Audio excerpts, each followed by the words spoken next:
Live from PressCorps World Headquarters, this is Zero Dark PressCorps.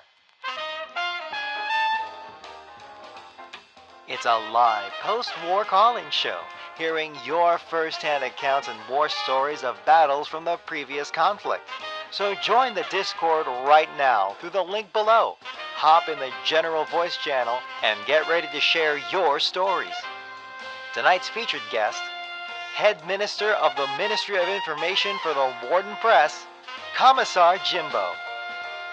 And now, your host, 9-time winner of the Geoffrey Jennings Award for Excellence in Journalism, Geoffrey Jennings. All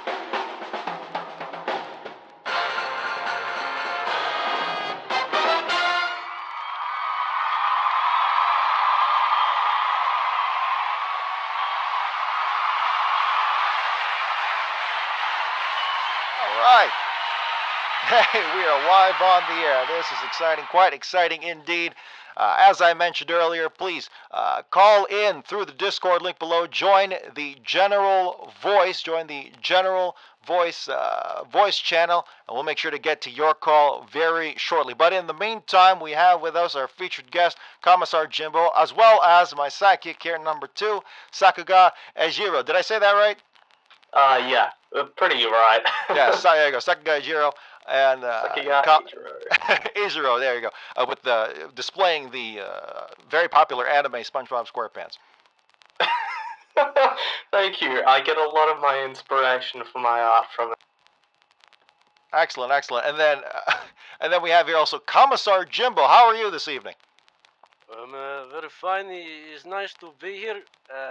I'd like to mention I've not been paid yet, so if anything seems weird or melancholy, or there's any sideways slips, don't be surprised. I'm very excited to be here.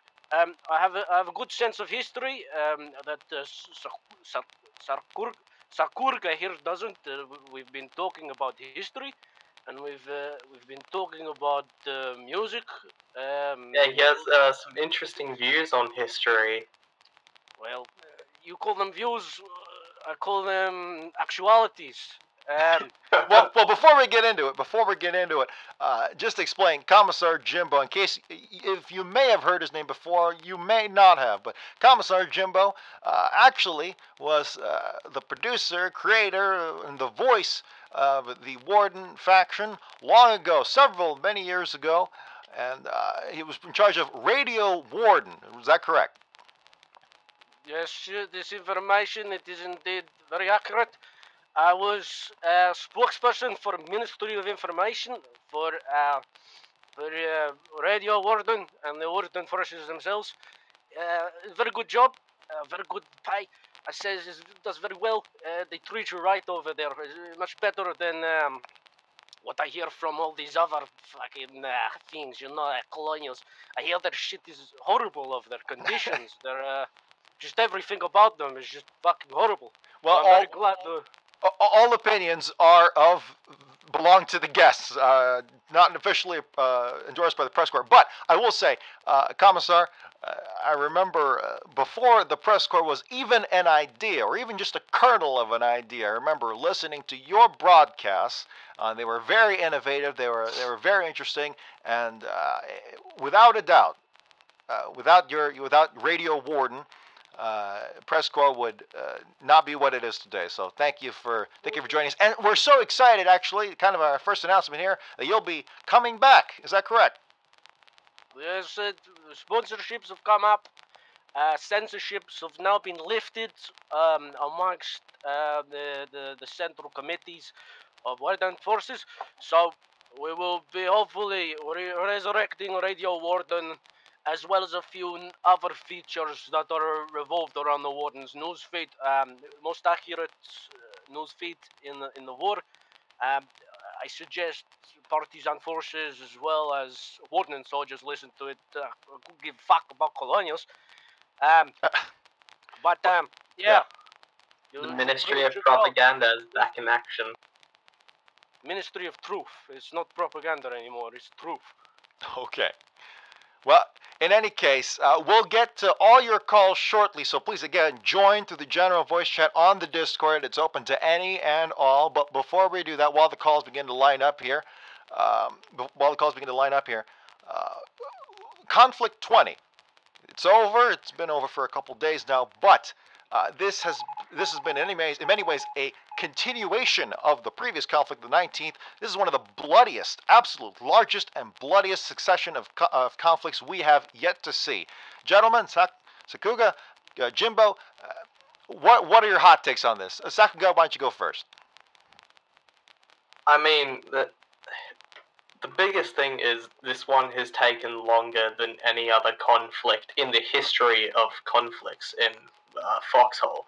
I mean, it's just been a long and enduring fight. It hasn't had nearly as many casualties as War 19 because that was just a mess all on its own, but it's definitely been a long process and a long time coming. Jimbo? Oh, what a fantastic war it's been. Of course, ending in war and victory as it always should be. We've kicked the invader from our land as we always have, and we've pushed them back. And now we've taken back all of the land that we once owned. Occupied territory, it is gone. We have taken back. It's been a great war. We've killed many colonials. I overwatched a bunch of battles myself. I was personally involved with the 82 TK joining their raid. I moved in with Corps and their tanks to push the front line out of what do you play? West Gate, that place on the near the thing by the coastline. Yeah, we pushed in with fucking huge tanks, man. They're fucking huge, and they killed fucking millions of. Such a great war. We've killed so many colonials. It's just been absolutely perfect. I mean, I gotta give a round of applause. Every single one of you warden soldiers out there, you've done your jobs valiantly. You have took the land that you deserve, and I must say, it's been beautiful. Is it Commissar Jimbo or Cheerleader Jimbo? I can't quite tell. But regardless, absolutely a new level of firepower. You hinted it before. A new level of firepower with battle tanks and, of course, the awesome ballistic rocket raining death from above in these past two conflicts. What are your quick thoughts on that? And then we'll go to the callers here very shortly. But yeah, hot take on either the battle tank or the rockets or both. I mean, the rockets have been probably the biggest point of controversy to ever come out of this game because of the sheer resources and time and manpower needed to use them. So one wrong use of that, and you're destined for failure. High risk, high reward, indeed. Jimbo? Never perfect warden design. It's done its job admirably. It's destroyed many colonial bases. It's killed many colonial soldiers. It's done its job. For warden perfect design, it's just a fantastic new weapon developed by our ministries, by our engineer corps. It's great to just see technology advancing in this war as brilliantly as it has. It is a good sign of progress. But to show warden domination over everything, just to see how strong we can make ourselves with these inventions that we've come up with. It's just perfect. It's amazing. Jimbo, you don't think it might be reaching an apex? Might be too much? Might be too powerful? Oh, you have to see. In the north, in the snow territories, we believe that the ends justify the means, and of course we step back. We're respectful. We respect the rules. Surrendering colonial soldiers, treated with respect, fed as much food as they can take, given so much water. But when you fuck with our territories and you step on our land, the consequence is in your own hands.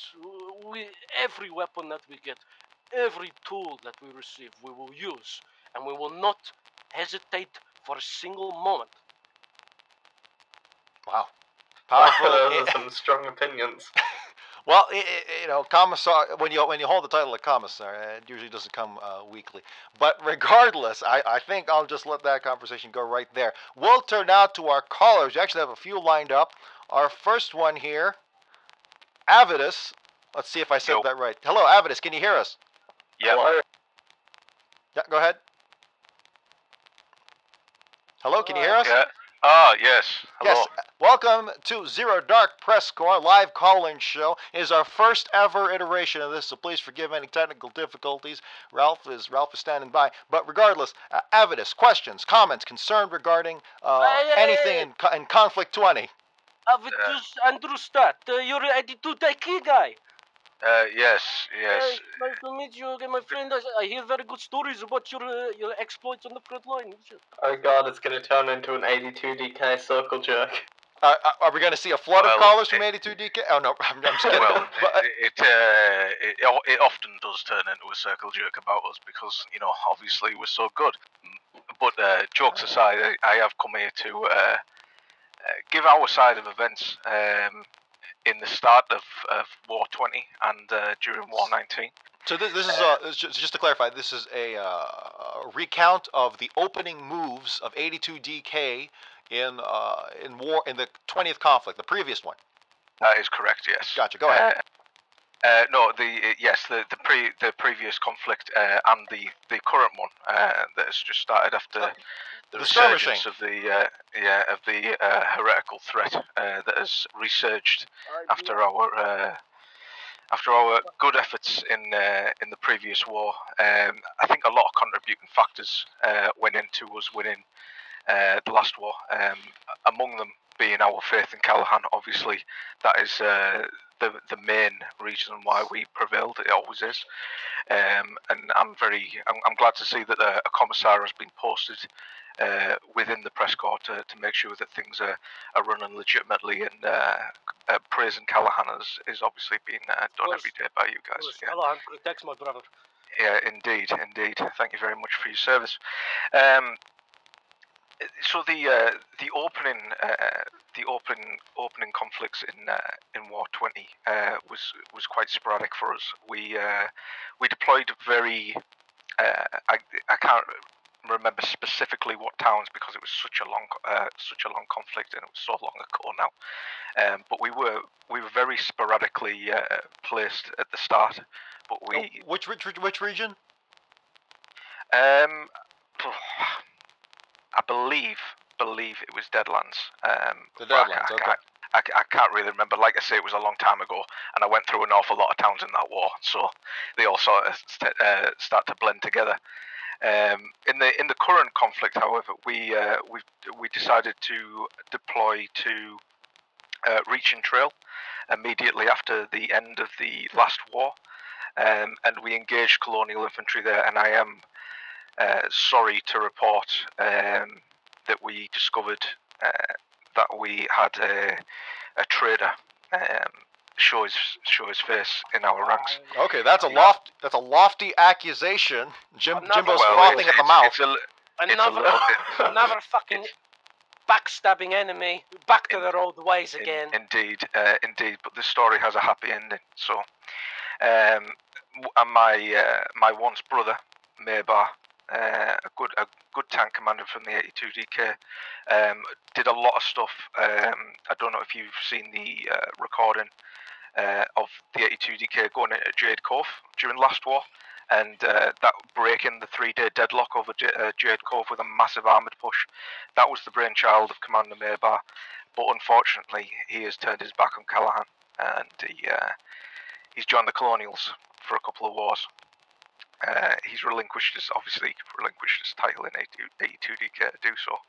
And we met him on the field yesterday in Reach and Trail. He fired upon us. He fired upon me. I've known him for a long time. We grew up together. So obviously that's going to be. It was hard. It was hard, but I didn't hesitate for a second. If you turn back on Callahan, I'm going to put you down no matter what. And he was put down. And as he was looking up at the sky, gargling on his blood, I thrust my bayonet into his chest. Didn't even look back. You mentioned a happy ending to this. That is a happy ending. Would you not consider that a happy ending? All right. The 82DK killing a traitor is a happy ending, I believe. Well, any loyal warden would see that as a happy ending, wouldn't you think? It is a fitting ending. It is. Well, you see now, Jimbo. you know, you got me a little bit worried now because I am myself a commissar, so I'm gonna need to hear you recite the hill just to make, you know, just to put my mind at ease. Recite the what? I'm sorry. Hail Callahan. The Hail Is that an anthem or a prayer? You will, being a warden, you should know this. We come all the way. Shoot coils in the sides. We bomb all day, we bomb all night. Callahan's spirit protects us till we die. Hurrah! That's well, you know, I'll believe it.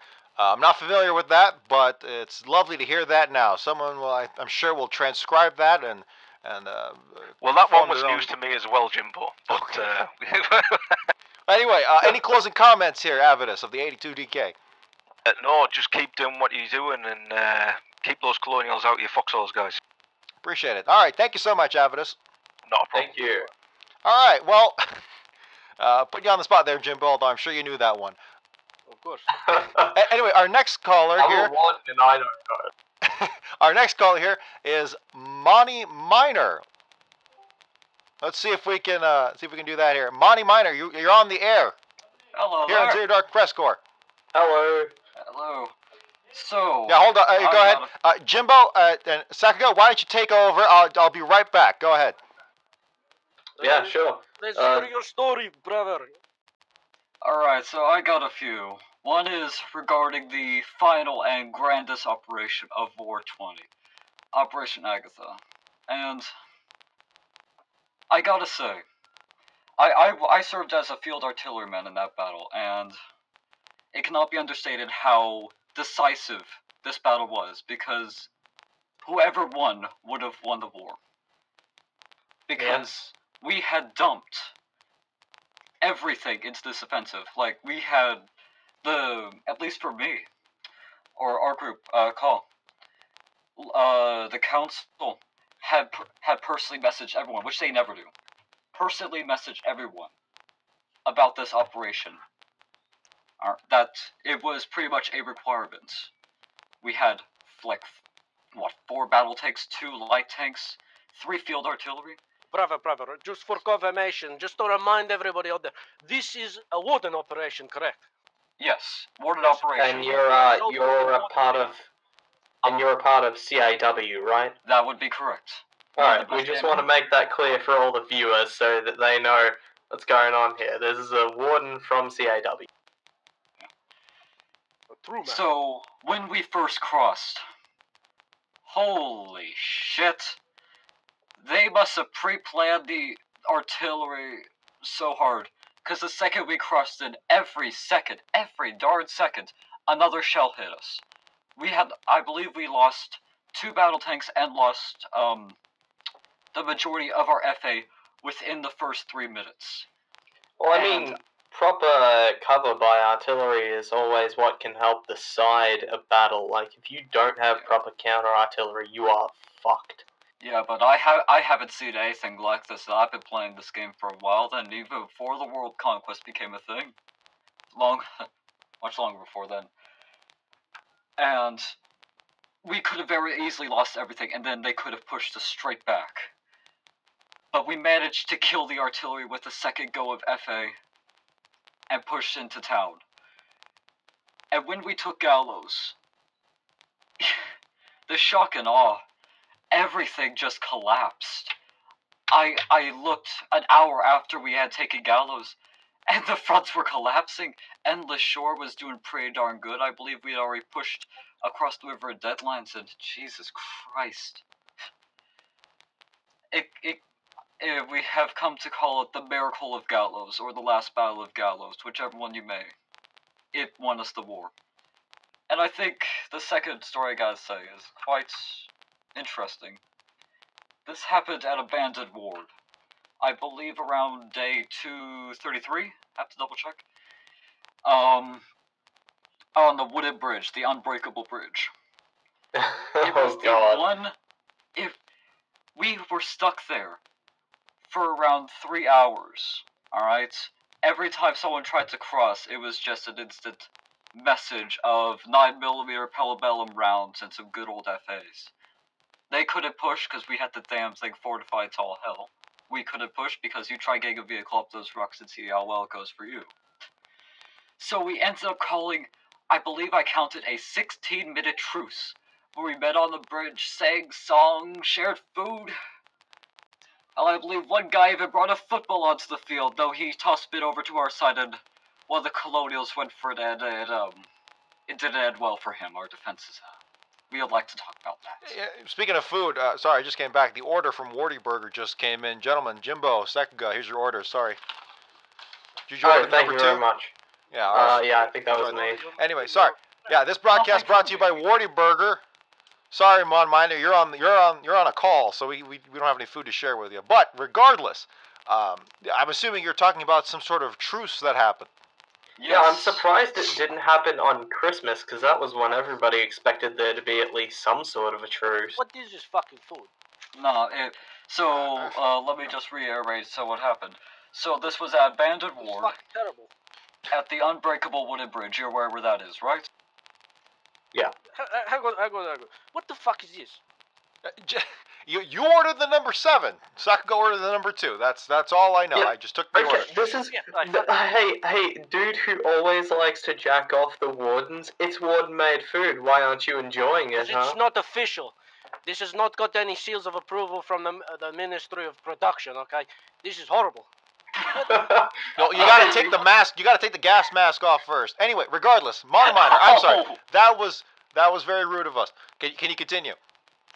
So yeah, Wooden Bridge, Unbreakable Bridge, at Abandoned Ward, alright? Now this happened 2 times during the war. One on a smaller scale, where I was holding the bridge for 14 hours straight, with like 3 other guys. And the second one on day 233, on a much larger scale, where I could say a grand total of maybe 20 people, mostly wardens, gathered on the Wooden Bridge to call a truce because, like, have you ever tried pushing that bridge? Truce? You can't push What it the fuck as you want? a No, warden. what rank are you? What rank are you? I am... God, I have to double check. Who let you do this? Who is your officer? What you were talking about truce? I was in command over there. You want to start pushing half tracks up that damn mountain? You fucking be my guest. This is not this guy. He's the guy. He's not been fucking. He's not been confirmed by anything. All this information. I is have not confirmed by the ministry. screenshots. This information is not confirmed officially by the Ministry of Information. Screenshots on my Steam profile. Well, multiple of them. Jimbo, I appreciate your zeal, but he is on PressCorps. He's not in Warden Press territory right now. He's in PressCorps World Headquarters. MoneMiner, if you have anything to share, then please feel free to share them through the PressCorps newswire. But regardless, continue. Yeah, you're talking about that bridge. What region is this again? Abandoned Ward, Deadlands. Right. Okay. Yeah, that's a very famous bridge. Yeah. And we sang songs, shared beer. Hell, even one guy brought over a football. We played a little game. Then the Colonial threw it a bit too far over to our side. He went to go get it, and It's probably lame. That's why. and he quickly found out that 7.62 rounds from automated defenses don't tend to do good things to the body. We don't like to talk about that. Sakuga, do you see Jimbo's like clenched fist? He hates this piece right now. Oh yeah, he is ready to punch a wall right now. I know, Lord. Don't punch our soundproof walls. And continue. This is supposed to be a neutral. You're affecting your neutrality. Alright. But yeah, and it went all well, and then some guy fired a shot, killed one of our guys, and what can only be described as a bloodbath ensued. I've never seen what's... Yeah. How many casualties after a result of the after the ceasefire? Where's my fucking... Well, let's... The amount of... Wait, do you mean, like, once the dust cleared on the massacre? Or... Yes. Approximately. Due to there mostly being wardens over there, about 95% casualties. Oh my goodness. On both sides. A lot of ketchup in that picnic. All Colonials dead. And all but either 2 or 3 wardens, including myself, survived. I was the one that first opened fire, I will admit. Ooh, the plot thickens. So why did you fire first? Well, because the guy fired at one of our fucking wardens, so I fucking took out a storm rifle. Oh, so you didn't fire first. Well, it was the first. Well, because we had like various instances of that in the past. Gotcha. Okay. Well, it seemed like a very.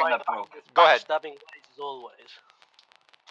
But yeah, after that, most of the fighting shifted over to Brian Glenn, and well, it proceeded to become the seesaw we all loved for the remaining 400 days of the.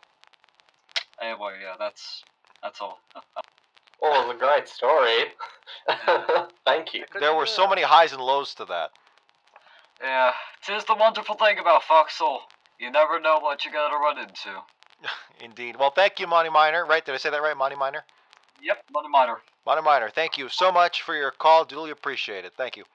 Yes, and praise Callahan! Slava. Got his last bit in. Can you fucking pass over that, what they call tissue? Tissue? Yeah, hold on. Here you go. Anyway, Right you. in any case, our next caller here. Remember, anyone can call in. This is an open line. Join the Press Corps Discord, and join the general voice chat. And we'll make sure you get your call in. So, in any case, our next caller here is member of the FFLR. Looks like Carlover177. Carlover, you're live on the air here. Hello, Geoffrey. Hello, Stocker. Hello, Jimbo. Thank you for having me on tonight. Absolutely. Or today, yeah. Real quick, what's I'll let you say your piece, but what is the FFLR? All right, so the clan is FFL Foxhole Foreign Legion. The R just represents that I've recently joined. Oh, okay, recruit kind of thing. Yeah, sort of something like that. Gotcha. Okay, well, thank you. Go ahead. Sounded very eager to get that out. Questions, comments, concerns. Go ahead. Well, I just gotta say, so I spent the past war as an artilleryman. Mm-hmm. I was mostly fought on the eastern front, in the area between and Endless Shore, Weathered Expanse. That was my hunting ground, so to speak. Do you know what specific piece of fire support was it? Field artillery, howitzer, mortar? Oh, brother! If it rains hot explosive death from miles away, I'm on it. There you go. Well, yeah, go ahead. Yeah, so I just gotta say, all my work would not have been possible without the Warden Blue Cross fellows up in Weathered Expanse. They had that supply line on lock. I don't think it was an actual clan or anything. It was just a group of guys who had set up a string of towns, and it was the most flawless logistics operation I have ever seen. I participated in it a little bit, but I gotta say, my true calling, raining hot explosive death from afar. So anyways... And I appreciate your service, sir. Thank you, of course. Anyways, so, for context, I was fighting as I'm on the Warden side this war, and let's see. I think my most memorable story so far must have been at Kelpie's Main. I'm sure everyone who's listening is aware that the East Kelpie's Main, the easternmost bridge in Endless Shore, absolute meat grinder. Absolutely, it's one of the longest bridges in Siva. Is that correct? It's two drawbridges. Two drawbridges, almost 1.5 grid squares long. Wow. It's a meat grinder. Anyways, so I had the wonderful job of spotting for my artillery crew. This was not done under the under FFL operations or anything. I was on my own for this. Mm-hmm. But let's see. Yeah, initially we started off at the south. We had held the south side of the bridge over at Marrow's Rest. But this was right after armored cars had been unlocked. And so the Colonials were pushing us hard. And boy, I think I gotta say, that was the greatest push I have ever seen from armored cars. They ran over our positions. We had to pull back across the bridge. But it wasn't like that for long. Because I know me, I like to have at least 3 backup plans. And I had set up 3 batteries pre-zeroed in on various points of the bridge, along the northern end of Kelpie's Main. And my crew, we fell back across the bridge, we got on our guns, and I want to say within 15 seconds, we already had barrages going down. I'm talking like 2-3 guns firing in unison. That push was not going anywhere. That sounds like a ferocious howitzer battery. Absolutely, yep. w- uh, I pride myself on the timing of my guns. And this just to get a picture of the situation, you were firing southward. Southward, yes. Yeah, trying to keep. I mean, that's an incredible. Anyone that's familiar with Kelpie's Main, at any point on either side of the bridgehead, or especially in the middle, that is a horrible, horrible meat grinder and a kill zone and a small hallway of death. Not a fun place to be. Absolutely not. No. I think Jimbo. Especially with my guns firing on it. No, I think Jimbo. Remind me, Jimbo. I'm not familiar too much with your combat record, but I thought I had heard some through the grapevine that you had led some heroic charges at Kelpie's Main. Is that correct?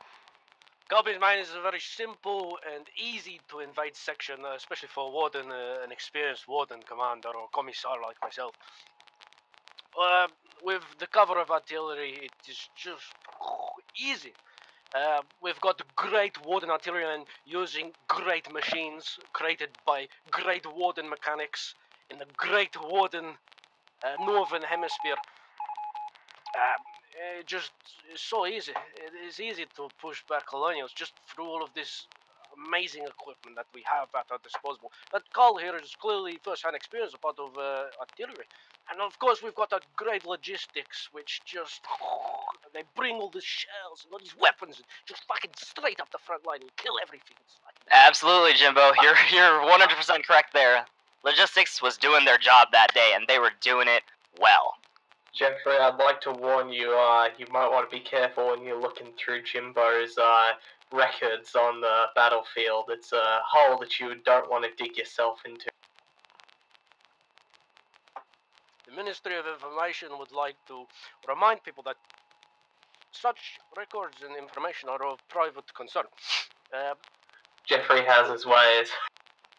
Well, we'll leave it there. We'll leave it there, Jimbo. Won't prod it any further, at least not yet. But Carl Lover, just to clarify, were you spotting or were you? I was spotting. Yes. You were spotting. Now, yeah, go ahead. Oh no, continue. I didn't think you had something to say. You know, I love asking this question to any enthusiast of fire support. What is the secret to being an effective spotter out in the field? What is your secret? Binoculars. Well, yeah. That's step one. Binoculars aren't so much a secret as a what should I say? A requirement, you know? Sure. Necessity. I should say. Yeah. Pretend you're talking to someone who is new to the battlefield, a fresh recruit, hasn't had much hands-on experience with fire support. What would be your piece of advice that isn't quickly noticeable? Oh, absolutely. Well, I think an issue that a lot of spotters have is that they're not afraid to get a little bit closer to the battlefield. I feel that to really make your rounds have an impact, pun intended, of course, on the battlefield, you need to really get a pulse on the flow of the battle. Once you get in there, you get in the zone, you scope in your binoculars. You just gotta think, if I were a collie bastard, right? Where would I not want an artillery round to land? Then you simply whip out your binoculars, do some mental math, radio into your crew, and then sit back as you watch that place explode. You say you do mental math. You're not a fan of the artillery calculator. I do it if I need to be really fast, but in my when I'm not back home, you know, I'm an engineering student, so gotta keep my skills sharp, you know. Oh, there you go. Pythagorean on the fly. Oh, dude, it's not fun. This is your home, brother. Remember that in combat. I live further north. This front is a little far from where I live. His literal house. Land. You remember this? It will help you improve your fighting. Continue, please. Anyways, but yeah. So keep a finger on the pulse of the battle. You don't want to be calling in fire missions on outdated coordinates and hit your friendlies.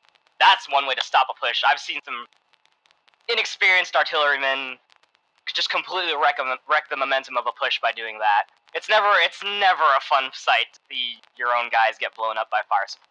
Mm-hmm. Trust me, I've seen it happen a bunch of times. It's not pretty. Have you ever caused it before? Well, no comment. In any case, The ends justify the means is always a good sign. As long as he's providing the war effort and he's pushing us forward, does not matter the cost. I gotta say though, I think my crowning achievement so far would be to have been during the defense of Saltbrook Channel much later on in the war, after the Kelpie's Main, the retreat at Kelpie's Main. I had set up a bunch of howitzer batteries throughout the north end of the city, and also had a field artillery roaming about. And this was at some point. I don't quite remember the time frame. Everything just kind of blurs together for me.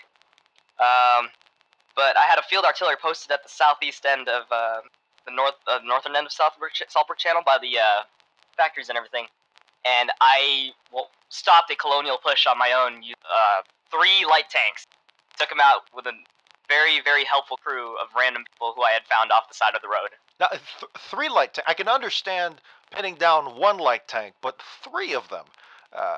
Trust me, Geoffrey, I was as surprised as you are. They just didn't move after the first tank blew up. Shoddy colonial. It was 3 separate tanks. One came, got blown up.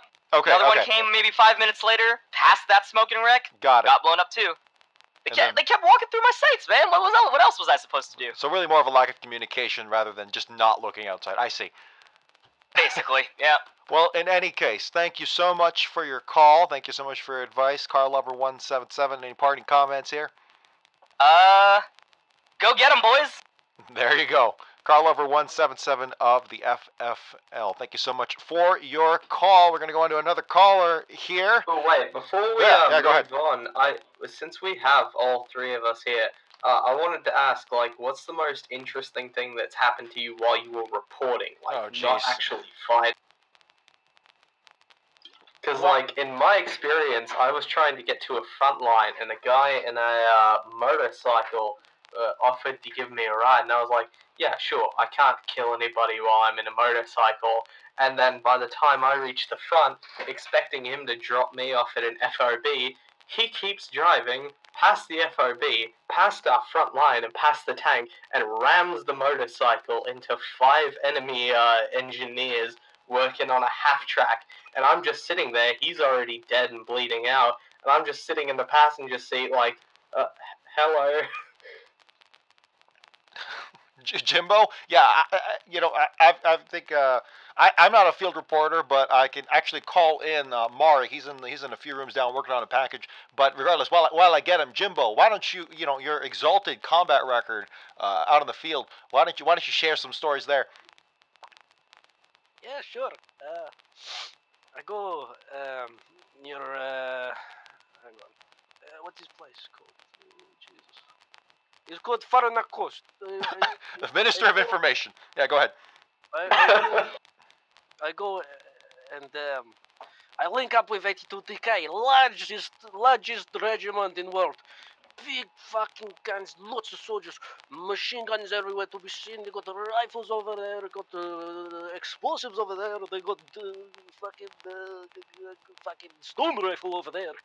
And I get in back of truck and I lean over and I go, brother, where do we go to? And we go to Farnak Coast, Commissar sir. And we kill colonials for the Emperor and for Callahan. And I go, yeah, of course. So we pick up ourselves. We drive down there.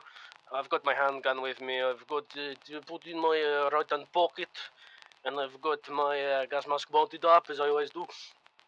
And we step over to the front line. And we see many enemies on the other side of river at Jade Cove. So we take guns and we fucking shoot them. Very simple story. You had me at the edge of my seat. I really don't expect much else out of the 82DK. When you picked up the gun, I wasn't sure if you were going to shoot it or not, but then you shot it. That's wow, incredible. Well, we killed people as well. Well, right. That tends to happen when you shoot them. Well, sometimes we call you shoot at us, they don't hit us. So you never. Oh boy. Different. Well, you mentioned putting on your gas mask and stuff. I don't think I've ever even seen your face without it, and I've done a portrait of you. you both of you are not. You're neutral. You know, you're just a little bit off of being a colonial. You're like a few inches away. So you are not granted Ministry of Information. That information that you apparently stumble over every 10 words. There's no stumbling. It's just ensuring that nothing of importance is leaked. Of course.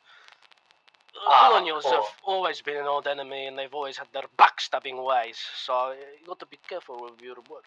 Also, watch out for the front stabbing ways too. Regardless, I think Mari's busy. I haven't had much time on the field, but we'll go to another caller real quick. Again, anyone can join in. This is a public call line. Just join through the Discord link below at PressCorps World Headquarters. Below there, we got a link there at the bottom of the Twitch radio stream, and we'll get to your questions. It doesn't have to just be war stories, by the way. While we do appreciate war stories, no doubt, it can be comments, points of contention, things you didn't like about War 20. Things maybe you have some ideas for. We'll field them out here. Just make sure that you're not saying that you don't like 82DK or Jimbo will rip your nose. Well, that's of their own accord. That's taking at their own risk. But regardless, we'll go to our next caller here. CAW's Magic Mark. Magic Mark, you're on the line with us. Hello, Magic. Hi, how are you? Can you hear me? Yes. Thank you so much for your patience on the line here. Magic Mark, go ahead. What's your question, comment, or concern?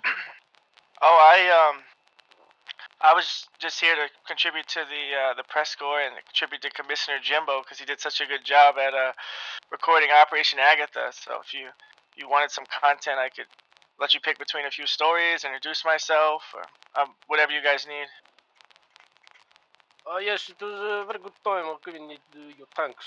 A lot of men. Big operation, lots of weapons. It was grand as fuck. We push into Westgate. We push into Westgate. We kill many colonials in vehicles, battle tanks, big fucking things, massive, dude. Fucking bigger than you and me. Bigger than this room. It's fucking huge.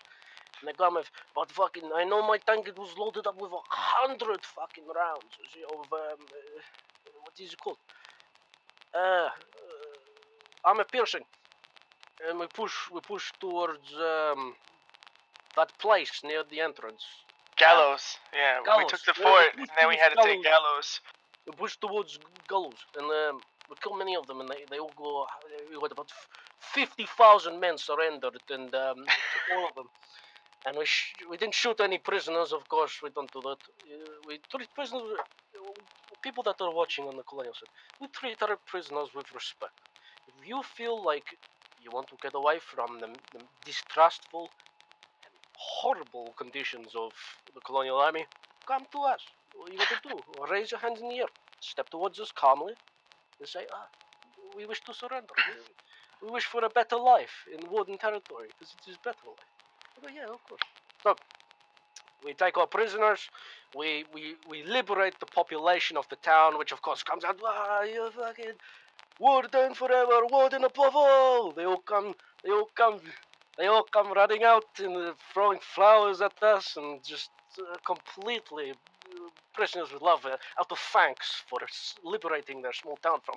Jimbo, did you pay Magic Mark to tell this story? To ask you to tell this story? Well, quickly turn into you, Jimbo. I'd like to hear from Magic Mark what he has to say about this whole deal. You'll simply confirm everything that I've said. And give them lots of water. Don't forget, if the colonials join us, we're going to give them lots of water. The water was handed up that day, quite a lot. So maybe I should introduce myself, and then I could give you like 3 options of stories, and you could pick which one you want to hear. Sure. Go ahead. I don't know how this is. I mean, I just wanted to support Jimbo. So neither do we. So go ahead. Correct me. Okay, good. So I what the hell should I say about I'm the co-leader of CAW, the main recruiter, and pretty much the one of the battle tank commanders there. What does CAW stand for? Callahan's Armored Wolves. It was started in March 2018 by a few people, Deerman, etc. And it's been primarily a tank clan. but now it does everything. It's grown to about 45 to 70 active members a week, with around 300 members in total. Maybe about 200 members in total, but only about 45 to 75 active. We can pull about 100 if we do a major operation. A lot of us are tank fans. Some of the founding members were real-life tankers. Yeah, that's kind of what CAW is. I've been thankful enough to be able to work alongside Core a couple of times. I believe I've done a couple of operations with you under my pseudonym Valley Sword. Oh my god. Yep. We welcome Valley Sword in our light tanks anytime, especially Deerman. Yeah, when I'm not destroying his tank, right? It was a missed shot. You tried to hit the pillbox. Instead, you blew up Deerman's tank. No, another enemy light tank. Get it right. The enemy light tank, yeah. Yeah, so I'll give you maybe 3 stories, whatever you think the readers or your listeners would want to hear. I could talk about the attack on Hermit Rest that was organized by me. It's very interesting. Well, not very interesting, but it was sort of a last-minute, pissed-off counterattack. We could talk about the Operation Agatha, the 14-hour op that ended the war and launched the car nuke on Longstone. Or I could talk to you about car home base, which was Spade, and how we defended it all war, our thoughts and strategy around not losing it again. There's a lot of juicy stories there. I think the middle one, the Operation Agatha, the one that apparently that you claim ended the 20th conflict. That sounds like a big one. Why don't you go with that one?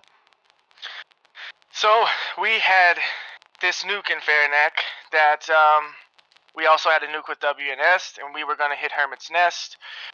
We did that sort of small counterattack that was just really disorganized. We only brought 2,000 BMATs. We didn't think we would be there more than 10 minutes. We ended up fighting 3 hours, and we were 3 minutes away from nuking Hermit's Nest, and we were like, holy shit. These guys, it was like when Mike Tyson got knocked down for the first time. We were like, these guys can be really touched. And it was just a ragtag. If we coordinate. So we were thinking about nuking Amethyst and then nuking Hermit's Rest.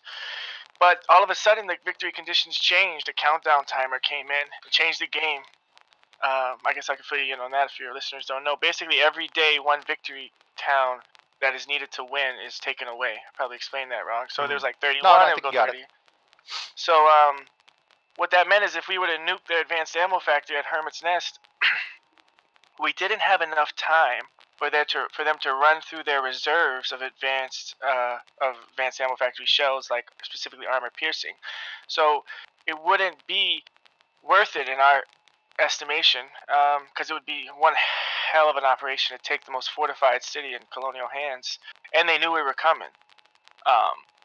So we decided, you know what we'll do? We looked at a couple of targets, and we decided a victory town deep inside of the home region. Longstone was upgraded. I forget now, but the factory had shirts and small arms, and the refineries had something in there. I forget, but it was upgraded, and it was a victory town. It was close to their port base. It was deep in Westgate. It was in our line, the mooring Farinac-Westgate line. And because CAW was Farinac all war, we turned Terra into sort of a battle tank refueling station, upgraded it for our fuel, for HMG ammo, for BMATs. So then we said, okay, now we chose Longstone, we switched targets. Then the missile got destroyed. There's a video. These 3 guys, I see them on the map, swimming from the north of Farinac into the middle of Terra mainland. And I'm screaming out, somebody get to the rocket site. They did an amazing job. I think it was CRC Force. You know, they smoked their way in. The video's epic. You know, they're satchel. The rocket, it's down for another day, right? Everything was there. We rebuilt it right away. Everything just dropped. When a missile is destroyed by the enemy, everything drops. The booster, the upgrade parts, the fuel. So we rebuilt it right away. But it reset the timer. It takes 24 hours to launch it to another region. Oh, it reset the whole timer? Yeah. Not even a bookmark to 12 hours. You just go straight to nothing. Straight to zero. My yeah, goodness. Straight to zero. So that's also why the war was dragging on, is because our timer, because we were going to nuke Hermit's Rest, and then we changed targets. Our nuke decayed. It ran out of. You can have a nuke up for 3 days, and after the 3 days, it destroys itself. So then we had to restart the timer again. Once it destroyed, everything just dropped, right? So we rebuilt it right away. We waited for the 24 hours. We were about 2 hours in to being able to nuke it, and we were about to start an op. It got destroyed again. So then we had to wait another 24 hours So it was just a long process to get this nuke out, which also dragged on the war. So we decided on Longstone, and we called it Operation Agatha. She was the #1 player for the ward inside on the monument. I was #3. She beat me. Alzalar was #2. And just in homage to her Logi, she did Logi all war. And we decided we invited the 128th to do artillery support. We invited Ass. And we invited the French, the 11th clan, Akira. How many clans total? That number? I'll tell you. Yeah. So it's us 128th, Ass. That's 3. The 11th. That's 4. Then we invited Anzacs. They ran infantry. I can tell you what each clan did as well. The Anzac, that's 5. Then we invited the Low clan, and the MLB clan, and the TTL clan. So wow. 5, 6, 7, so 8 clans. And this is this was all pre-planned. This wasn't pre-planned. Yeah, these were invitations sent out to people. When the nuke went down, we started planning the Longstone op. So we started getting these invitations sent out.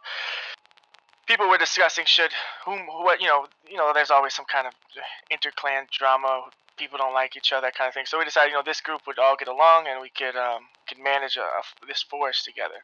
It was also the timing issue, right? Because myself, I sort of get off in our one of our sort of sides of the world gets off right when the 11th gets on, and the Ass clan gets on. And the Anzacs and Ka kind of almost play together. So it was almost like we had a relieving force to finish the job. I remember talking to Akira of the 11th, and he said, yeah, when that op starts, we're not even going to be there for like another 6 hours. I said, when you get there, you're going to finish Longstone and you're going to launch the nuke. Because I promise you, when you wake up, I'll be knocking on the doors of Longstone. That's incredible. The fact that you pre-plan not only these groups, these outfits and their actions, you essentially almost scheduled the whole thing over many hours. Yeah, it was 14-hour operation. Jeez. And what was the result? What was the result? We could go into details all day, but what was the result here? By the end of the operation. The end of the operation, we reset the entire Westgate. All the town halls were reset, and we nuked Longstone. And it was the most demoralizing thing.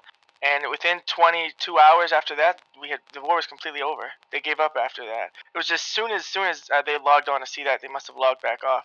All the fronts completely fell. Probably 2 to 3 hours. I remember we nuked Longstone at 8 a.m. Eastern time. 14 hours into the operation. Mm-hmm. And so all that information is available on the PressCorps Rocket Watch, that channel dedicated to information regarding the ballistic rocket superweapon.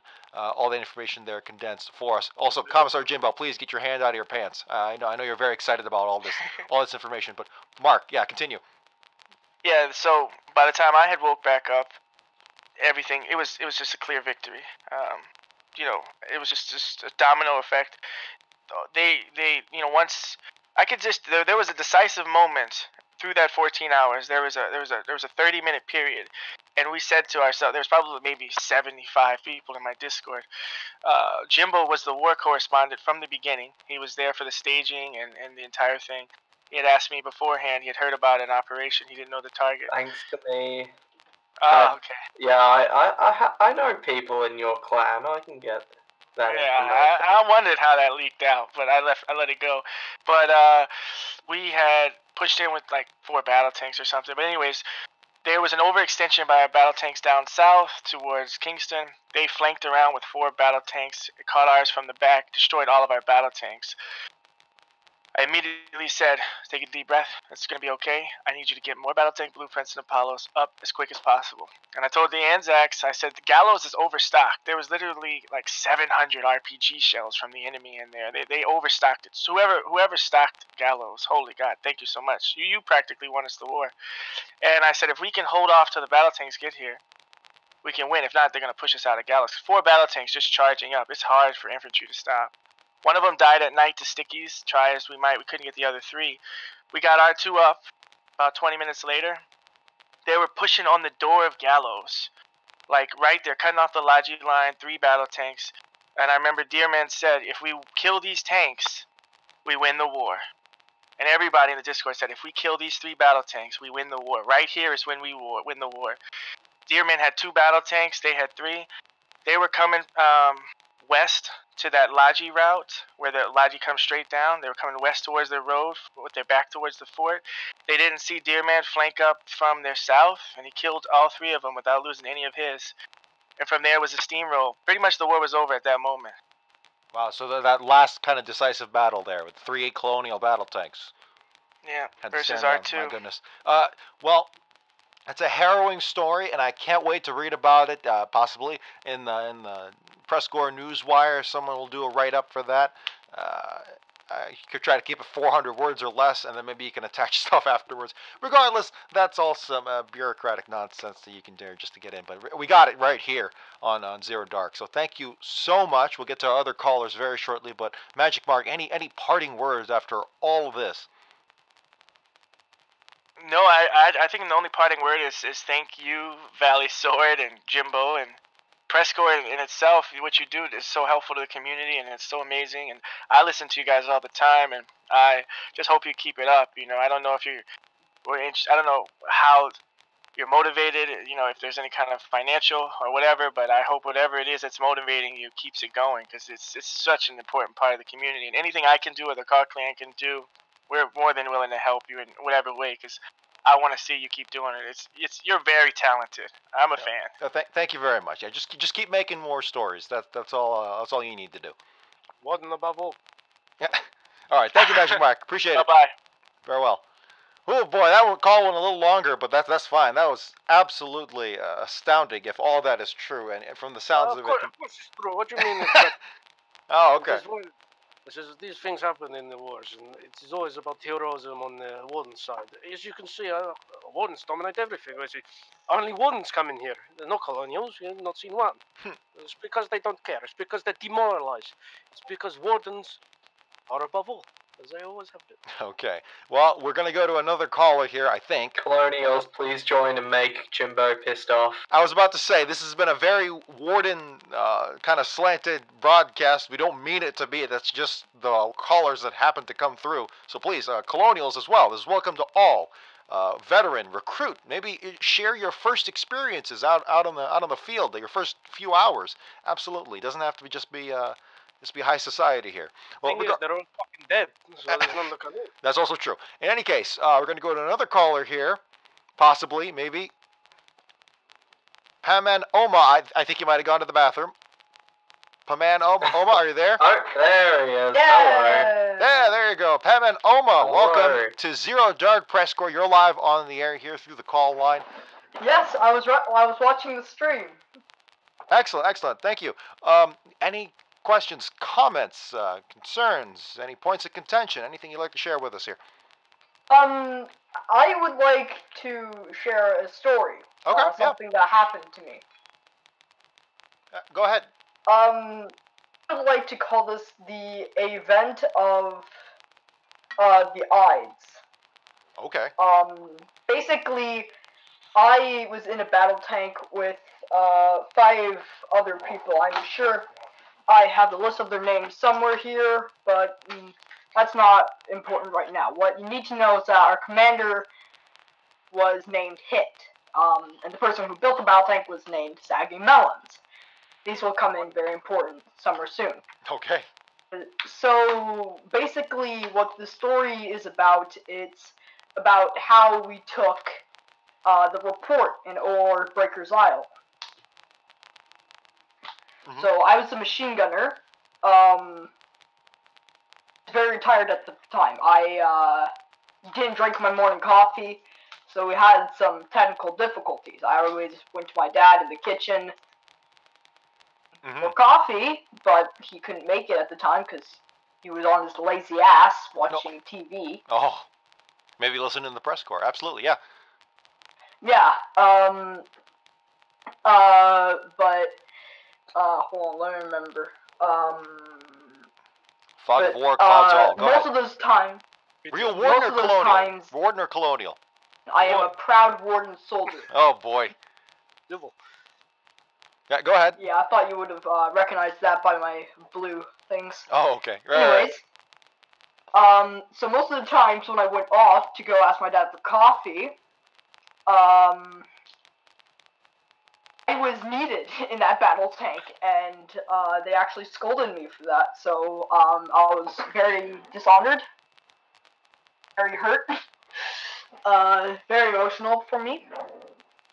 But somewhere in the times, have to be made in combat, my friend. yeah, Sometimes yeah. heroes get hurt is when his men get killed. Well, men did sometimes get killed. I'm kind of paranoid of everything. Let me tell you now that will set your mind at ease, my friend, my brother in the Wardens. Says, it is better to die for Callahan than to live for yourself. Remember this when you take yourself into combat next time, and I'm sure you will find your mind at ease as you kill the invader of your country. Yeah, about that, I actually have, how do I say it? A very need for brutality against my enemies. So, every time I killed one of them, I screamed F you, or Ooh. just told the driver to run over their corpse. Wow, Jesus. just a huge bloodlust. Absolute glutton for punishment. Just a kind of a lord. And that's why I lord of like the edge. Bioshock, because of their drills. Right, yeah. Yeah. Continue. Yeah, go ahead. Yeah. So at the gate, I can actually see a bit further sometimes because I had binoculars as my secondary. There was a lance and 2 hatchets. Mhm. Battle tank and 2 light tanks over there. And we had 2 battle tanks and 1 debit, so yay. Reversed. Mhm. Um, What do these tanks do?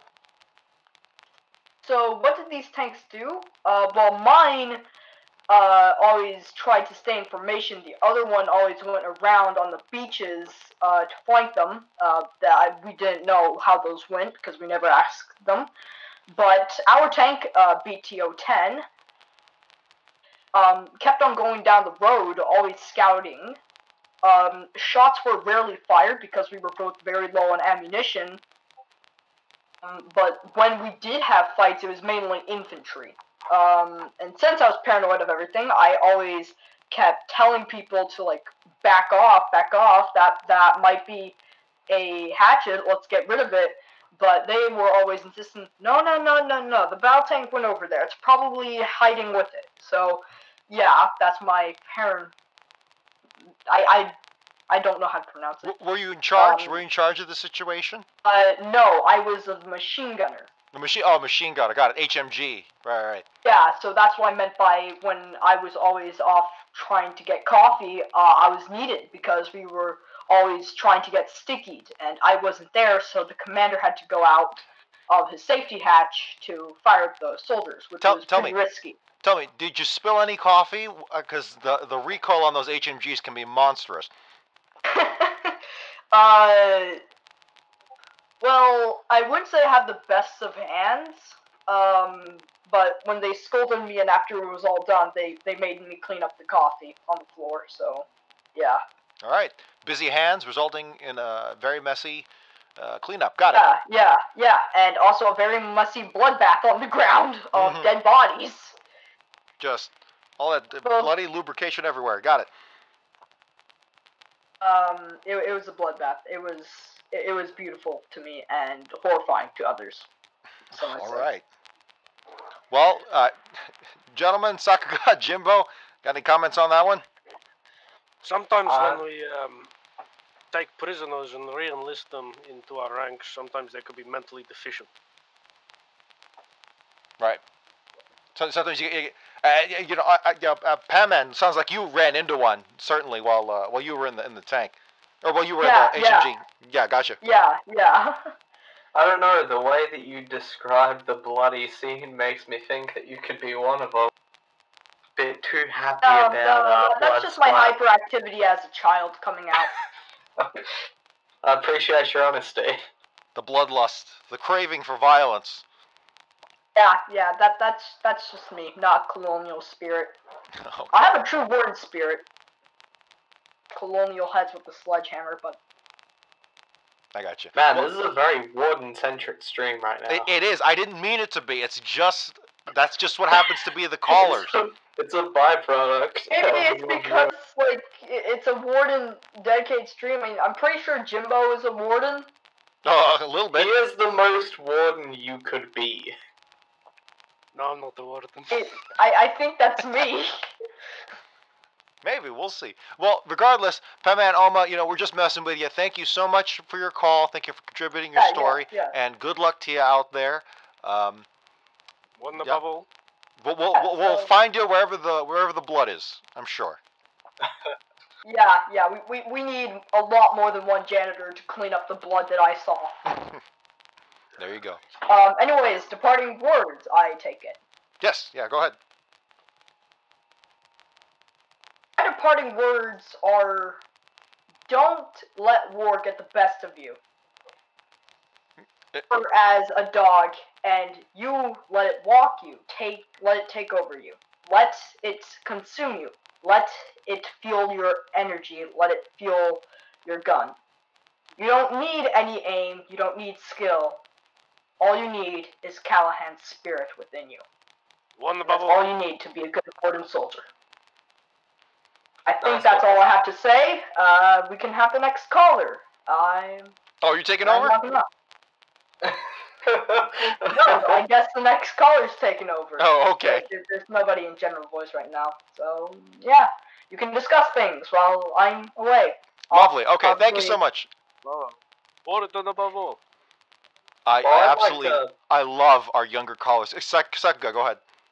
I would like to point out this whole time Steph had the privilege of being able to meet Geoffrey in person. I've been making a bit of a sketch of him as I am the press artist here. If you want to check out my quick sketch of Geoffrey, it is in the art and propaganda section of the channel.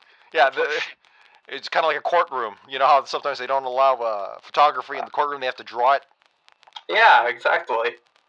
And given that I get to see the man whose face was meant for radio... Jimbo, go ahead. What do I say? Oh, sorry, I thought you were going to say something. It's very nice to see the younger guys coming out of here. Clearly a partisan soldier. He's not officially recognized. I had a quick flick through the records. He's a partisan. He comes from... let me check. He comes from Weathered Expanse, around that area. He's a local for there. Younger guy. He got taken up and became a partisan force, as many civilians do in the area, which is, I must admit, partisan forces this war have done a brilliant job. Now, just for reference, partisan soldiers are people that are outside of the main regiments and clans, so people that just sort of are on their own out there. I was about to say, brilliant job. This may get into a little bit of, pedantry or what have you. But yeah, partisan implies someone that is outside of the regular military. Would the proper term for someone who simply goes behind enemy lines and disrupts logistics, wouldn't that be more of a commando? I would classify that as a saboteur. A saboteur, okay. These men, they aren't trained, they aren't specifically called upon. They are just simply civilians that have taken up arms against the occupying forces that have invaded their territories. Right, that's a partisan. Yes, this is what they are. I see. Some of them wear uniforms and helmets and things. Usually when official regiments come by and the logistics guys come past, they'll hand them a rifle, they'll give them a helmet, just to help them out, because we believe solely in the defense of warden territory, because it belongs to the wardens. So, wardens help wardens, we give each other equipment, we give each other helmets. It does not matter if you're enlisted or not. A warden is a warden, it is your brother, it is the man in your family, it's the blood of your veins. It flows through every warden. So brotherhood is a big thing here. It's always about supporting one another and fighting together as one against an invading force that is forcefully taking over our land. So, you see, it's very simple. And even young men, younger than that, I suppose, are just taking up arms as revenge for some of the horrible things that colonials do. I've seen very many young colonial soldiers enlisted in their official military. It is absolutely disgusting to see such young men being forced into these battle roles by this horrible, uncaring entity. What about the young warden soldiers? We do not have any young warden soldiers. We have young warden partisans. Oh, okay. Non-official.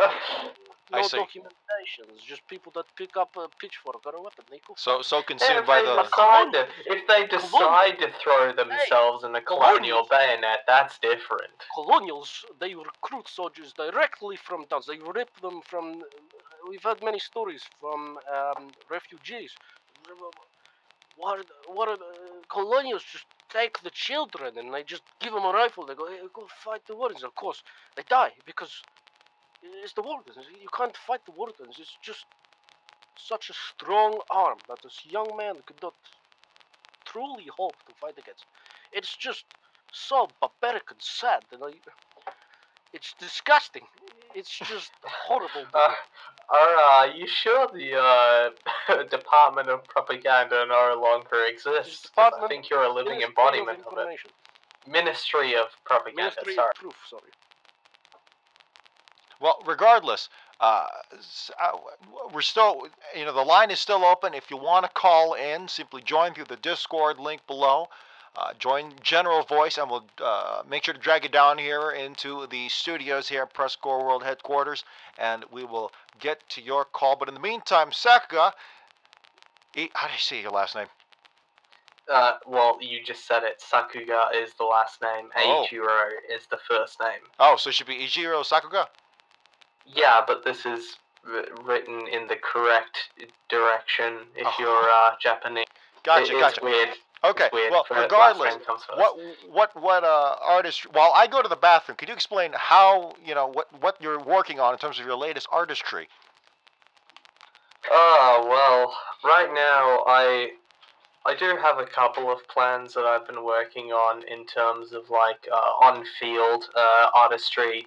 Just going out on the field, seeing what I can find, going out with a pad and pen, and writing down what I can. But in terms of like any large projects, those are under wraps. I'm trying to get some art of the members of the press here. As you can see, Commissar Jimbo's portrait was painted by me. Made specific. Yeah, that's not classified for me, but either way, I've been working on that. As you can see on the art and propaganda section, I did a sketch of Geoffrey there. I hope to get one of Mari soon, be able to meet him out on the field and get a sketch of him, but for now that's really all I've got going on in terms of artwork. If you do want to commission a piece of artwork for yourself, this section is sponsored by my Fiverr page, so if you want to get a piece of artwork of your own soldier's character, be sure to check me out. Jimbo, you got anything you want to say? You want to spout some more propaganda of the wardens?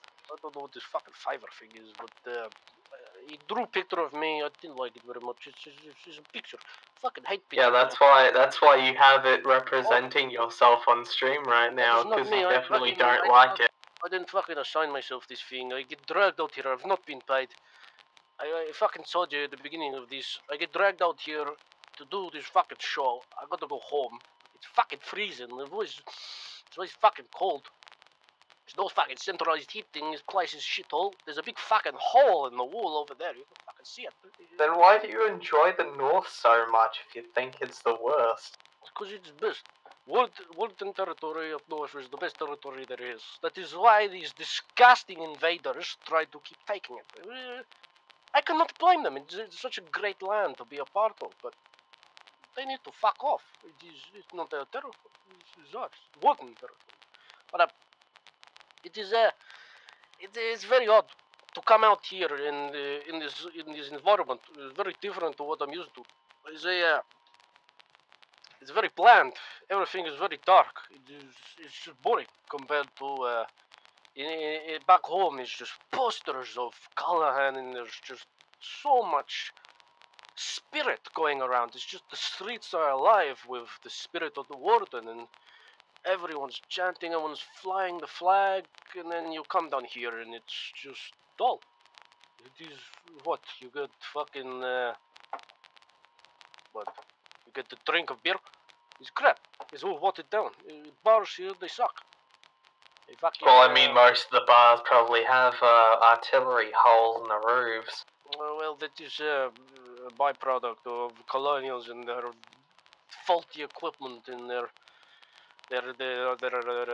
fucking rangefinders. They suck. I seen one myself. We captured one. They had so many bad elements to them. They really need to figure out what is going on with their equipment. It's just so faulty compared to what. It's just you turn the rangefinder. It doesn't work. It just is not inaccurate, and it ends up with many civilians dying. Well, rangefinders can never compare to your own homegrown spotter with a pair of binoculars. Yes, well, their training is horrible as well. Many colonials are just conscripts that have been given a rifle and pushed out to the front line and told to follow their... Hey, where's Geoffrey? Alright, I'll just steal his mic here. Hold on. Hey, this is PressCorps Colonial Correspondent Mari Sharp live in the studio. That's weird to say. I know, he's taken over. I passed him. It's weird to hear you in the. It's weird to hear you in the booth. It's so quiet compared to the normal artillery going on around. It usually is the 127th bastards. Usually find a way to target me while I'm live on the air. That's not my fault, but regardless. Yeah, I passed Geoffrey in the hallway while he was going to the bathroom, taking a pisser, but I think he wanted me to explain some sort of story involving the craziest thing I saw out in the field, which is there's a number of them to pick from. Oh yeah, I wanted to hear that. What you got going on, Mari? Well, considering I'm the only one here that actually has the balls to go out into the field between me and the Dr. Ponsonby. Hey, I'm going out on the field making drawings and all that. What do you call? Yeah, Jimbo, what are you saying? I say I shot great many people in field. It is you're not the only one out there neutral and chill. You don't even attend either side. You go in with no balls. Look at yourself. You're a hack. Ignore Jimbo. He's just being his normal warden superiorities. Make me ill. You're one of those goddamn. You call me a hack? You're one of those goddamn hacks that calls yourself a goddamn journalist. Well, I'll tell you, I've been tossing shots at while remaining at a level of objectivity. Meanwhile, you come whenever it comes in your goddamn... I've never actually seen you out of the field. I've run into Dr. Ponsonby a few times while he was reporting for the Warrens. Jimbo, I've actually never seen you out on the field. Well, you're probably reporting for the colonials the way that you look, malnourished and ugly. It's clear that you're not from the same territories as us. So you probably got... Maybe it's because you're just not on the same level. Maybe you need to consider that. Or finding the wrong things to report. It's getting heated in the booth right now. If you want on the other side of this fucking table. Alright, well, regardless, I was told that I'd share a story of the craziest thing I did out in the field, or at least craziest situation I was in out in the field. Well, I'll tell you what, this was at Whitechapel many wars ago. I don't even know if I was part of the relaunch of PressCorps. I think I was still an independent reporter. I'm not quite sure. But regardless, this is a Whitechapel. Collies were coming in. I was embedded with the colonial forces there. They're coming in from the southwest, and it was an absolute hellhole, a grind. It turned into a howitzer exchange from both sides. The collies managed to eventually come in with a thunderous, absolutely thunderous barrage of howitzers. I think 3 simultaneously, and it just absolutely leveled Whitechapel, which is in the northeast corner of Cal's Pass there. And the Wardens were actually driven away for a short time, so I joined the advancing infantry. Very dangerous situation. I joined in with the advancing infantry, and we managed to actually get within the courtyard of the Whitechapel Town Hall. But then another howitzer barrage started landing on us. We lost half of the squad there already, and the Wardens launched a counterattack just as the preliminary colonial forces were coming into Whitechapel. And then we were caught in such a shockwave that by the time the dust had cleared, I was alone. The colonials had retreated, and the Wardens had surrounded me. Thankfully, I was spouting out into the air, "Hey, I'm part of the press. I'm part of the press. I'm not unarmed. You can't shoot me. You can't fucking shoot me." So they come in, and they hold me prisoner for a little bit, and they're kind of wrestling as what to do with me. Some of them are very, very sympathetic. They want to make sure that I'm safe. A few others just want to shoot me outright. So it becomes an internal squabble among the counter-attacking Wardens. And essentially, what happens after that is I'm lined up against a wall. Right there, I am against the wall. They didn't even give me a goddamn fucking blindfold. And they got four riflemen looking down on me with some son of a bitch counting down. And just before he gets to one, I hear shotgun blasts from outside. The Colonials actually came in back to rescue me, if you can believe it or not. And it turned into a firefight. Some guy yelled, "I'll save you, press." And then I just booked it. I ran in a third direction, not in the direction of the Colonials, not in the direction of the Wardens, certainly. And from there, I just kind of had to cut broadcast because the equipment was weighing me down. So, yeah, essentially what happened there. Too long, didn't listen. The Wardens had me lined up against a wall, but the collies came in and bailed my ass. And, yeah, I'm sure that's happened multiple times before. Multiple times, but this was the closest I had ever gotten. A lot of people ask me, what happens when you die? I'm like, what the fuck? I'm not a goddamn clairvoyant. No, I don't know what happens when I die. I've never died out in the field. Or else you wouldn't be here Yeah, talking exactly. to us about it today. No, Mari Shot does not fucking die. We just keep on soldiering along. But regardless, I kind of went out into the field, the snowy fields of Whitechapel. I think a blizzard had started to set in, and I kind of wandered my way for the next half hour, and then I found my way back into Whitechapel Crossroads, the colonial line had fallen back to. It was a fucking hellhole, that's what I'll tell you. But regardless, yeah, that's the craziest shit that I've ever encountered, and that's from a huge well of stories. I'll tell you that much. Oh yeah, I've heard some of your reports while I was out there doing some sketches. Mm-hmm. If I ever meet you out on the field, I want to do a sketch of you too, Mari. Yeah, absolutely. Yeah, get my good-looking mug. My good side's my right side. Of course, all the pictures of me are on my left. But regardless, the story I just told, that's actually in the PressCorps archives. You can go on the Twitch. I believe we named that story The Inside Scoop. The Inside Scoop is the name of that. You can find it on our video archives. And yeah, that's the story right there, I'll tell you. That definitely was a story.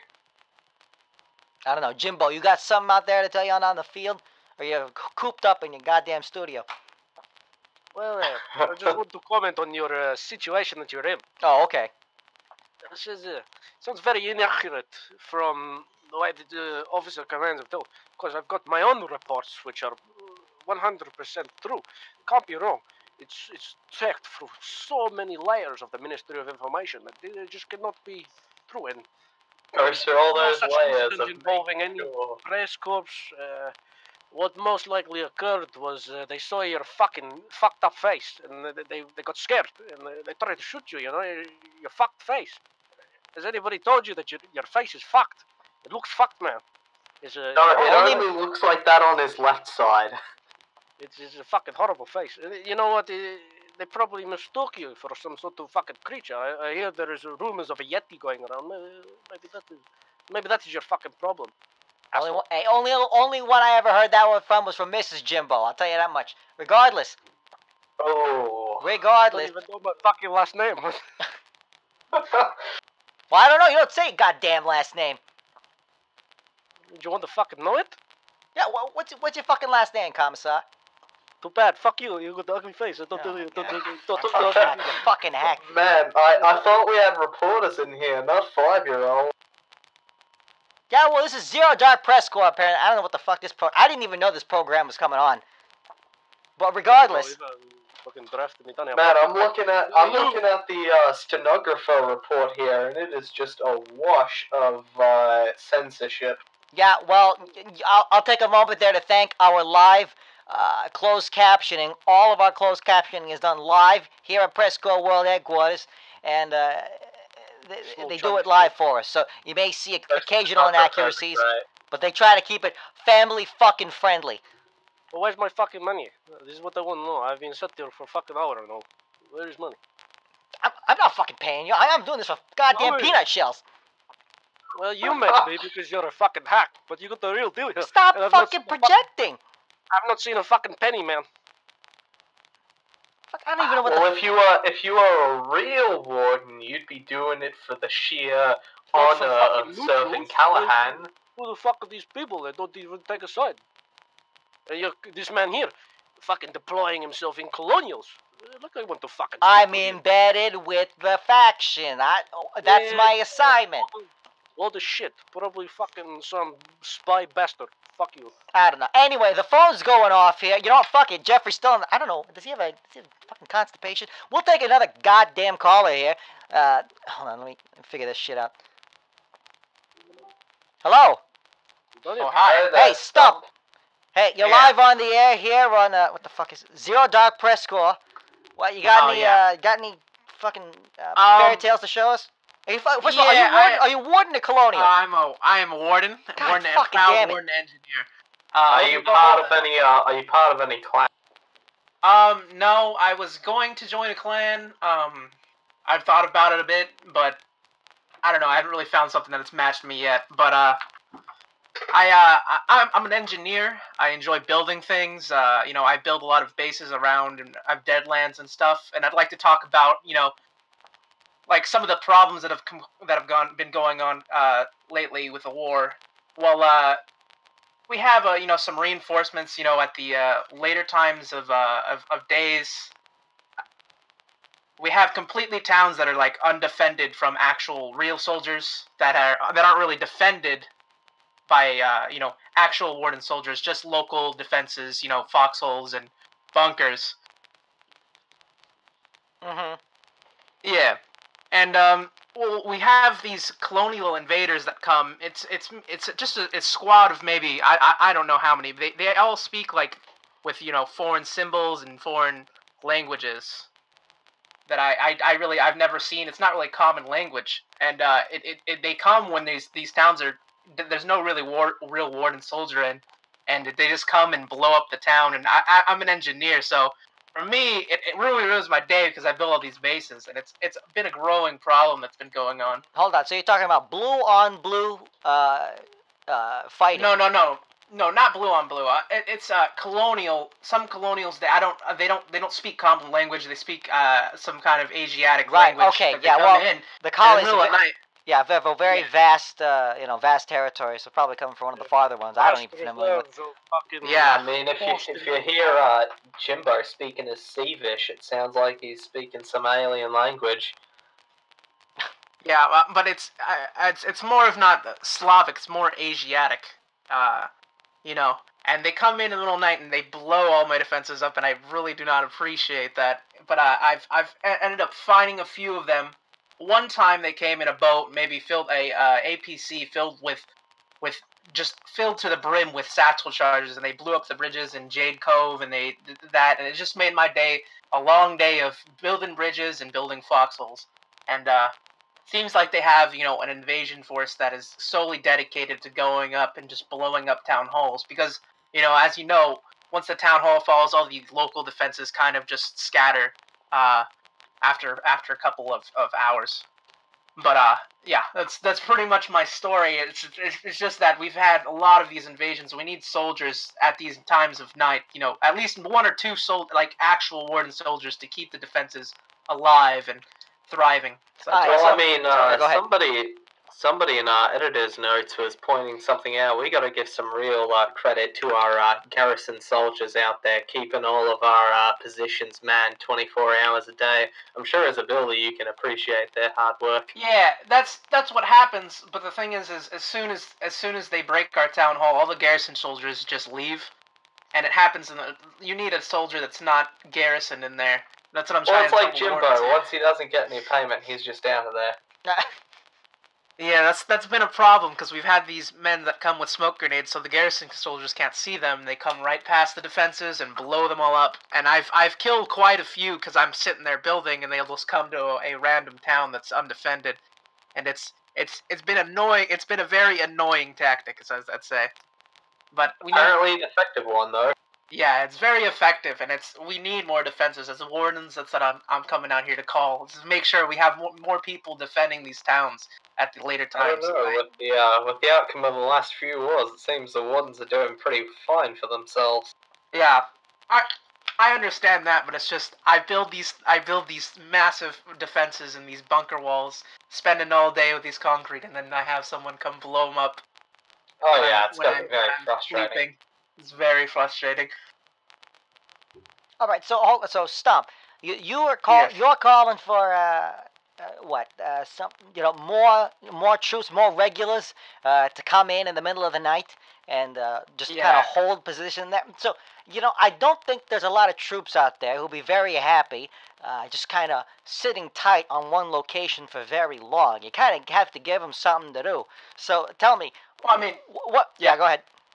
No, I mean, they could be building defenses too, or they can, I don't know. But go ahead. Well, I was just saying, that's actually a very common problem for both sides, because this is a constant war, right? There's no timeouts, there's no rounds, or this isn't, a fucking match or anything. This is a fucking war that goes on 24/7, all manners of the week. So, how, one side can only put in so many hours before they fatigue themselves, maybe even burn themselves out permanently. Certainly don't want to do that. So, do you have any proposals as to how you can get more frontline, more regulars out guarding these areas, or maybe even continuously pushing, picking up where the last shift left off? Got any ideas there? Well, see, the problem is when we have multiple fronts on a certain area, like the Deadlands, I suppose, there's multiple fronts. There's almost there's 3 fronts normally that are at the same time, and when you have these times when a lot of the other soldiers are sleeping and the other ones are pushing, you end up having just maybe 15 or 10 soldiers on one front and then none on the others. Just maybe send 1 or 2 soldiers that maybe enjoy building or maybe pushing up a little bit to send some of these towns, because it really messes up the metrics of war for everyone when that happens. Yeah. Yeah. I mean, it's a hard one to go by. The best thing, outfits and clans can do is pretty much just make friends with other people who are in who come in from different time zones. Yeah. Yeah, That's get in good with the European crowd. Make sure they're going to be around to help out your cause. Well, this is just absolutely, especially this past 20th conflict is so massive. It's pulling in manpower from all over the globe. So who knows? Maybe we can see big organization behind the scenes of both factions soon enough. I'd like to say that there was maybe one Consolidate soldier who probably bombed the whole eastern side or demolitioned the whole eastern side of Callahan's Gate and Callahan's Belt multiple times on multiple occasions. Just one man would come through and he'd blow it up. And we'd sometimes find, one of those soldiers and take all their explosives, but then they came back with a lot of explosives every single time. I don't know. Jimbo, you want to come in with some fucking hack statements? Well, no, not if you speak like that to me, you little fucking creature rat thing. I say, as I've always said this entire podcast, the enemy are back to their backstabbing ways, and we can only do it alone. Of course, all these things happen where these fucking idiots come in and they fucking blow up all of our defenses and they do these horrible things. But every single man out there needs to remember that it is his duty to return and rebuild what has happened. Because if we lose that sense of unity and that sense of duty, then we will simply lose the war. Now, it does not matter how many they may send at us. They can destroy the entire backwards of the front if they like. Nobody fucking cares. The next day that will be rebuilt and to a higher quality, and it will always be like that, and it will continue to be like that. No matter what they do to us, it will never affect our minds. It will never discourage us, and forever and ever, we will retain our territory without giving a single step back, no matter what tactic they use against us, no matter how many civilians they execute wrongly, no matter how many prisoner of war camps they create to shove innocent people into. It will never change us, and the outcome will always be the same. Warden victory, because Warden is above all. Those are some good words, Jimbo. Jesus fucking Well- Christ, what kind of stump speech was that? Well, yeah, go ahead. That's pretty much all I've got. I'm gonna go back to, just tinkering a little bit, doing my things. All right. Well, it's good to talk great to you having boys. you, The man. press- Yeah, hey, stop. Yeah. Thank you for your call. Yeah. All right. I appreciate it. That's the soft side of Mari right there. Ah, When he's Jesus not fucking screaming Christ. obscenities at Jimbo. Well, the man looks like a rat. You cannot expect much more. On of his than left this side. animal On is his flesh. left. Hey, listen, you're in my fucking house here. This is PressCorps World Headquarters. I don't know where the fuck you I came did from. not want to be here. I still got no fucking money for it. You know what? Fuck you guys. I say this. Every single warden out there, every single colonial out there, they need to find a good and honest news source. And you know what is the best news source?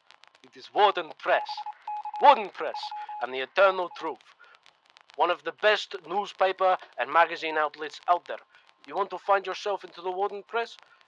Take yourself down to the Discord link. Put in the Discord server of this fucking hack organization, and you follow yourself over to Warden Press instead, and you will get most accurate news, most accurate facts from the Ministry of Information, straight from the Warden Empire itself.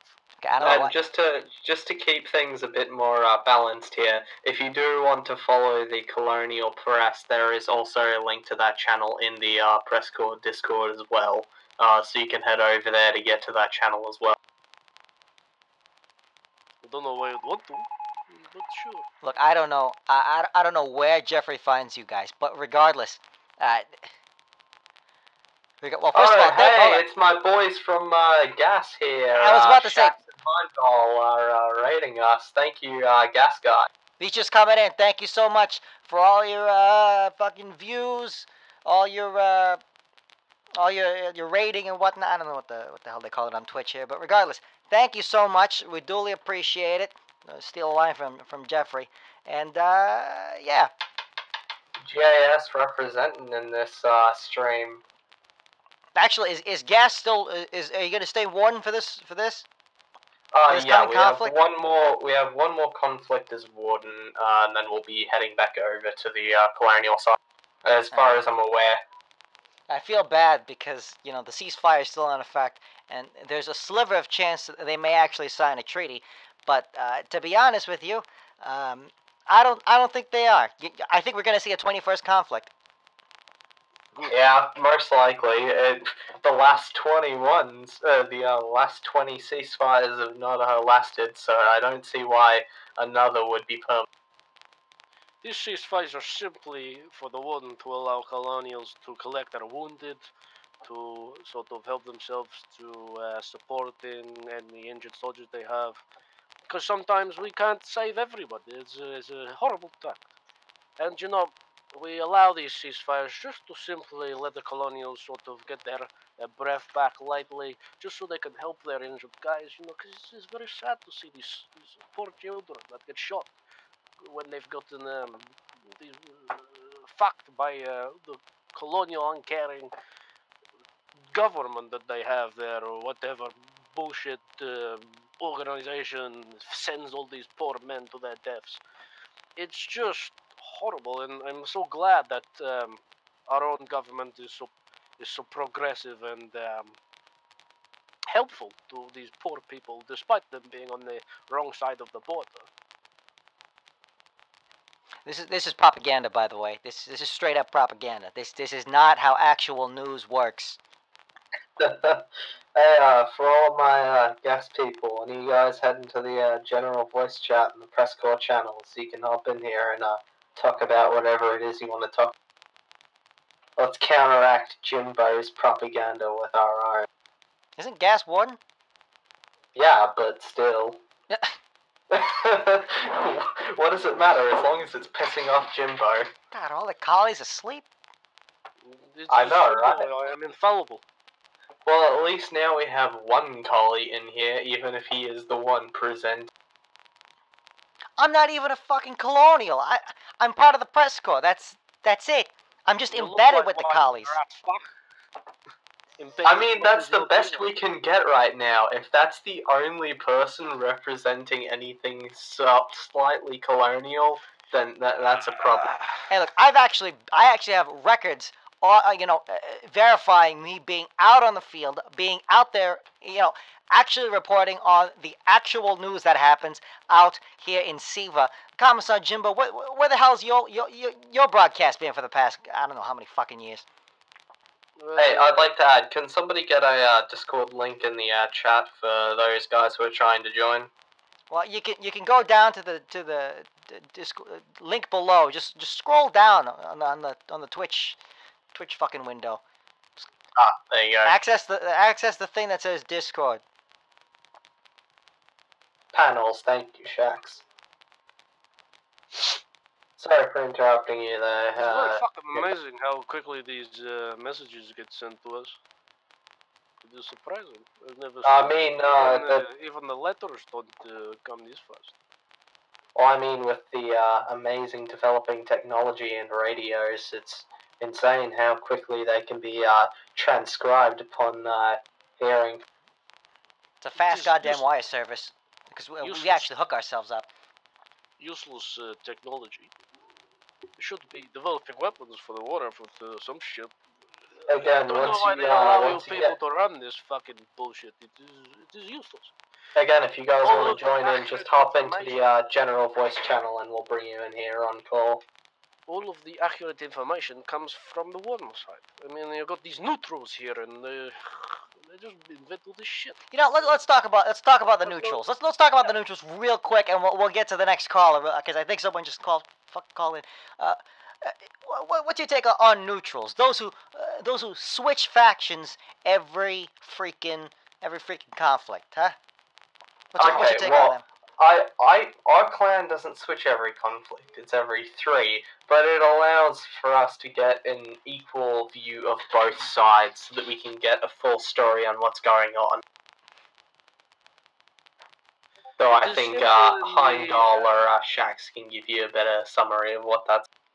It is simple. It is a simple fact within the wardens that neutrality is the same as idleness, and idleness leads to disruption, to loss, to all of these things. Jesus. It is these neutrals. They are simply here to make money. They do not give a shit about the plight of the people. They do not give a shit which side wins or loses. They have no ideological backing. They are simply here to rape and pillage our lands for a profit. It is disgusting behavior. Read off more propaganda posters, why don't you? Well, regardless, we'll go to our next. We'll go to our next call here. I believe Heimdall here actually has something to say about neutrality. Heimdall, you're live on the air here on Dark PressCorps. Go ahead. All right. So when it comes to the whole topic of neutrality, Gas has a very, very, very simple philosophy on it, which is that we want to make sure that everybody has the best experience possible. We are not afraid of going out there and making a stance. It may piss some people off. We may heal the enemy every once in a while, but we want to limit total amount of death and destruction in the world at this time.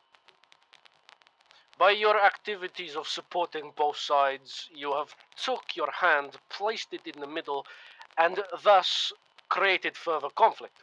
You see, when the wardens make a victory, and then you have these mercenary services pick up the pieces and then help this losing side to push it back into the middle, you have now continued that war for another year. You see all these neutrals, they claim of these things like, yes, we're just making it nice for everybody. We're making it so everyone's nice and safe. It is a lie. They are pushing the war back and forth in their own favor to increase their profit margin. No war, no profit, and that is all they give a shit about. You see, I would beg to differ on that point. I would like to put forward the idea that neutrals help to lower the overall degree of suffering by limiting the number of deaths on each side. If you had a war without the neutral groups involved, you would see massive casualties on both sides, simply because of 3 reasons. First reason, there's less people to heal the wounded on the battlefield. Second reason is there's much more animosity between the pure colonials and the pure wardens. And the third reason is that neutrals provide a skill base that just isn't found within either of the 2 factions. If the 2 factions were to fight on, head on, you would see the war extending for at least several months. You have not addressed Well my put. point in any way. I tell you, in the side that one, in the event that one, you speak about warden zealousness and these other things. Do you know what got us to this place? It is people like you. You see, we push and we push and we push and we take these invaders and we push them out of our country, and then these non-caring, evil men support them back into the middle place, and they progress the war further and further. And we fight this war for our country year after year after year, and every time we make a push, we are pushed back because of neutral support who flip sides like a fucking coin. Well, I would like If to it point was out not that for the GIS neutrals, has this been. war would have been over years ago. I'd like to point out that GIS has been supporting the winning sides of the wars for the last few wars that we've been a part of. When the colonials won, we were colonial. When the wardens won, we were wardens. That's not quite true. The last 2 wars that we spent as colonials were lost by the colonials, and the first 2 wars that we spent as the wardens, the first war we spent as the wardens was lost by the wardens. Shh, no one needs to know that. All right, hold on. So hold on here. Let me ask a question that's actually not loaded and full of journalistic integrity. Heimdall, what would you say to people who claim that switching sides, even every other war or every 3 wars or what have you, it kind of creates this fluid sense of loyalty or lack thereof. How can one immerse themselves when they don't really care what side they're really fighting for, or if it changes every few conflicts? Because you start to hold yourself to a group of ideals rather than holding yourself to a faction. So you're saying create factions? your ideals. So do factions not have ideals? Oh, no, I'm saying that factions have ideals. They have their own sets of ideals. The issue is that at GAS we have our own sets of ideals which do not necessarily line up with either faction.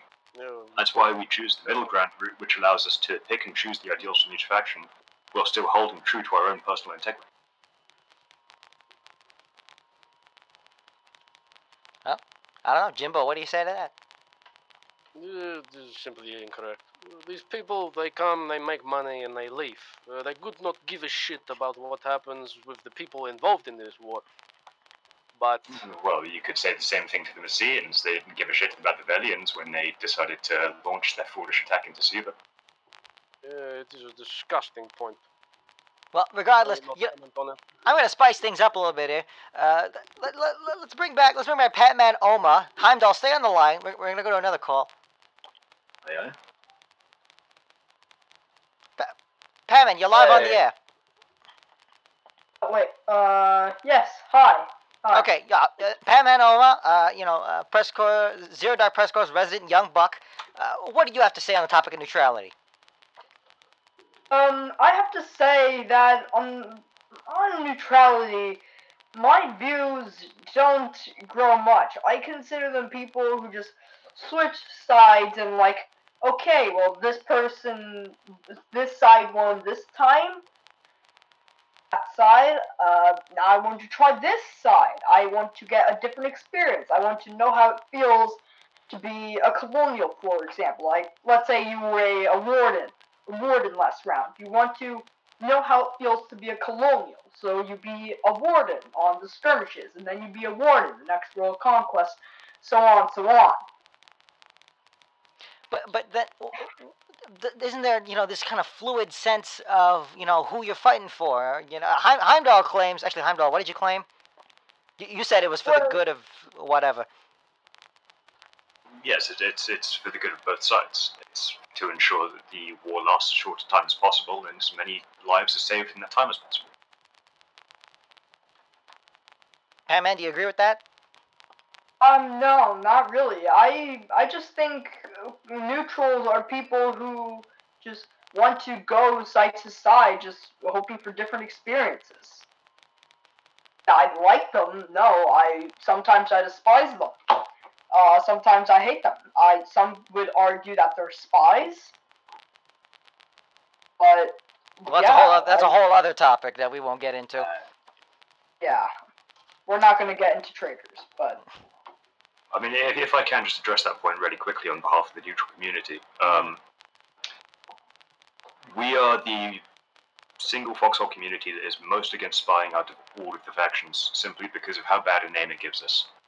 If there's ever any neutral online when there's been some spying happening, or griefing or anything like that, what usually happens is it gets blamed on the neutrals first, then on the new players, and then it goes down the chain from there.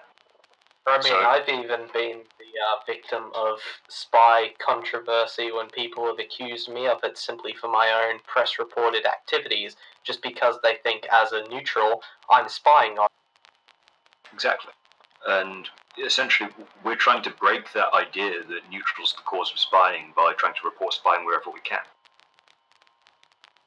Yeah, same here, actually. I've been shot at a few times, not only by wardens, of course, that's natural, but by colleagues as well, who immediately think, because I'm broadcasting live on the air, they think I'm being reckless with the information.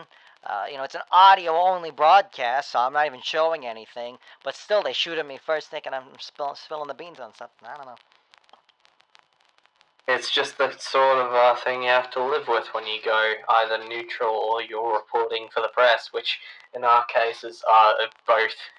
Well, look, we're providing a service.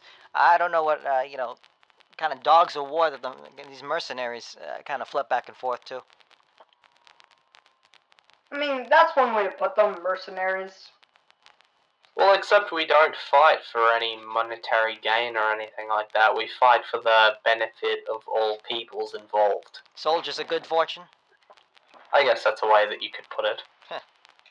Sounds like some fucking communist gobbledygook to me. That's kind of ironic coming from you, Commissar. Yeah, it stays from the lore of our nation that we are a socialist society. Hold on, time out. Is that confirmed? I'm not familiar. Show me the source. As someone here with actual journalistic integrity, please show me the source on that, because... Okay, hold on. Let me get it up. Oh, don't get it up. You're too young for that. We'll get shut down by the FBI. Yeah, he's on a call. He's not in the room with us. This is the radio. There is no visual. I have the link copied. All right, well, send it to us to Telegraph. Send it to General Text. Let's look at this. Here. All right, let me find That'd be General primary Text. sources. That's another good topic too. Actually, there's so much indecisiveness on actual official history that people kind of make up their own as a result. It's so open, people make up their own. Yeah, and that's how alternate history was born. Well, it's also a byproduct in the context of the news of when you want to bring more recognition to your stories. You gotta embellish the truth a bit, which ends up turning what was an honest story into its own entirely fictional unit. All right, so you're claiming that the wardens are socialist. Well, I'm not claiming it. I'm claiming, this guy who made this guide on the Steam community claims that. Oh yeah, this is a very popular collection of information. I think it's outdated now. Yeah, that information was outdated several patches ago. The wardens were seen more as a trade empire and a mercantilist state rather than as a socialist state. The socialist idea comes from back in the Radio Warden days. A lot of The old way that media was presented back then was that the Wardens were a predominantly socialist entity, and that was the idea that was sprung up from the influences back then. But no comments have been made from the Ministry of Information on any political. Well, I mean, we got the Ministry of Information right here. Do you have a quote? Yeah, I've got a quote. Don't think about it. Go fucking fight the war. No, let's coax this. Let's coax this a little bit. Commissar Jimbo, Callahan. How old was Callahan when he bit it? He's not bit. It is forever alive. No, but like his physical being. He's still alive. He's still wait, time out. He's still alive? Yes. In the heart of every warden, supposedly. Oh, Jesus. I just want to make sure. Excuse me, Heimdall, that is very offensive. Hold on. Commissar Jimbo, so you are saying that Callahan, the leader of the Warden forces, is still a living person who has never died and is still currently living. He has a heartbeat and everything. He is alive. God damn it.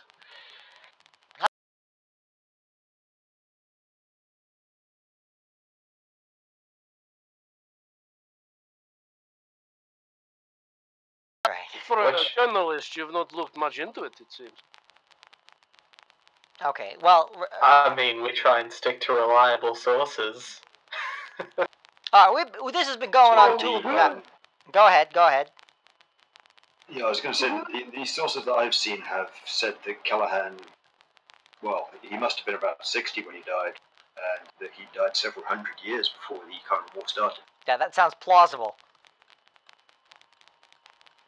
So I guess then that we're saying that Jimbo is claiming that Callahan is at least, 360 years old and still kicking?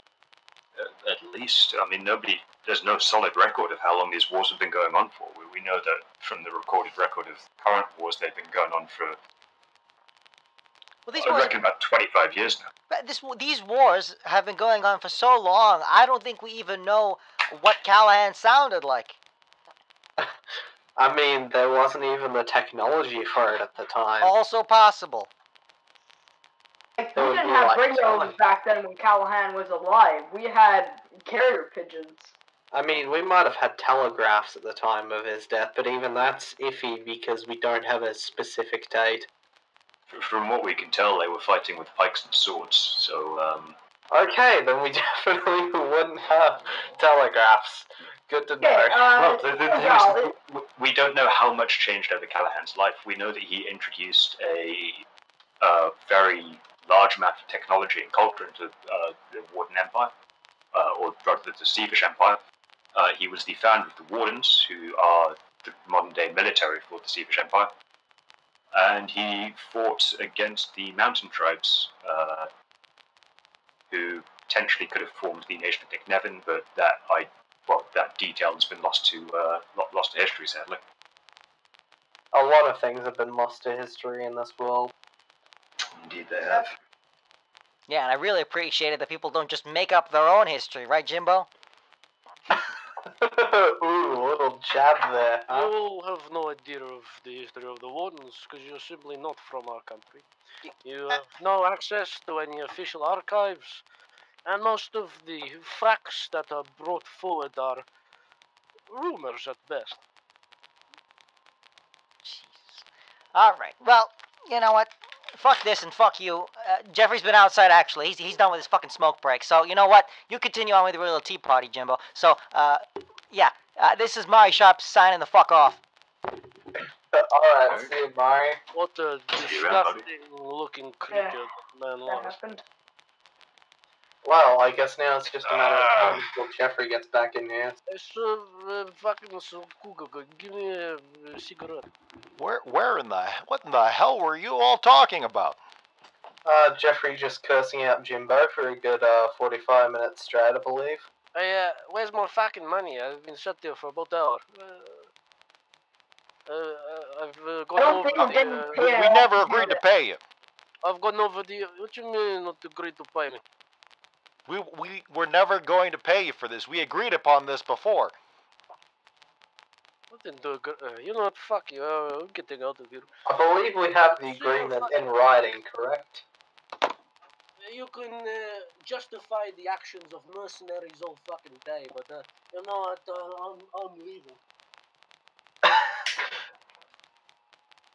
Alright, well, there goes Is Jimbo. your, what were you? Okay, well, we'll talk about that later. Heimdall, nice to see you. Nice to hear from you again. Yeah, pleasure to see you again. Yeah, we got you on the call here, and Patman, Omo, we got you back here as well.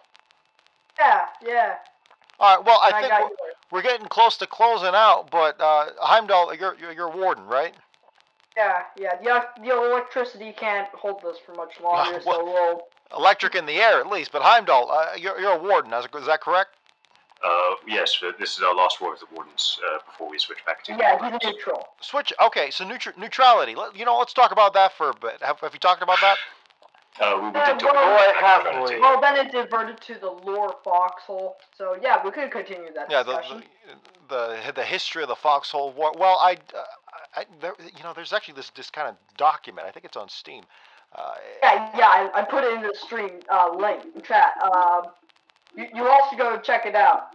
I hear that's outdated though. So actually, because that's outdated, it's very hard to take anything from there as really canon anymore, or as factual. Kind of history. It's so hard to put together. You mean pulling a Jimbo? Yeah, it's called alternate history. Maybe I'm not sure. I don't know what you were talking. I'll have to review the tapes. But regardless, Heimdall, what's kind of the history behind GAS? The history behind the Grand Army, right? So originally we started back in 2017, late 2017. It was before the Great Wars even started. We started out as a small group known as Able Company to ourselves. Before we decided to go neutral and to take a more formal stance after what we call the Sealand incident. So I'm not sure if you remember, but before Fahrenheit Coast kind of got, flooded and the massive tectonic shift that occurred over there, back when there was still the Out Island, we decided to gather a load of barges together and tie them all together, and we made this little independent state that we called Sealand, where we welcomed both colonials and wardens who were tired of the endless stalemate. We got all of them together, and that was pretty much the founding moment of GAS. And over the next year and a half, we spent our time developing ourselves, growing ourselves, coming up with a nice community ethos. And today, I would like to think that we're one of the premier groups in Foxhole. Amazing. So, a retirement community. You could call us a retirement community with how many salty bitter vets we've got. Yeah, I suppose so. So it almost sounded like that you were initially some sort of refugee group that eventually became one fighting force. I don't know, the boats and coming across. Yeah, well, the whole Sealand incident was essentially our first step at trying to alleviate the horrors of war by providing some comic entertainment to people. As of course during the battlefield. And we then decided to take that incident and turn it into something more, with a goal on helping both sides, a goal on teaching every single player in Foxhole not to be toxic, not to be taken up by petty jealousies and petty feuds. And we decided to become almost a peacekeeping force.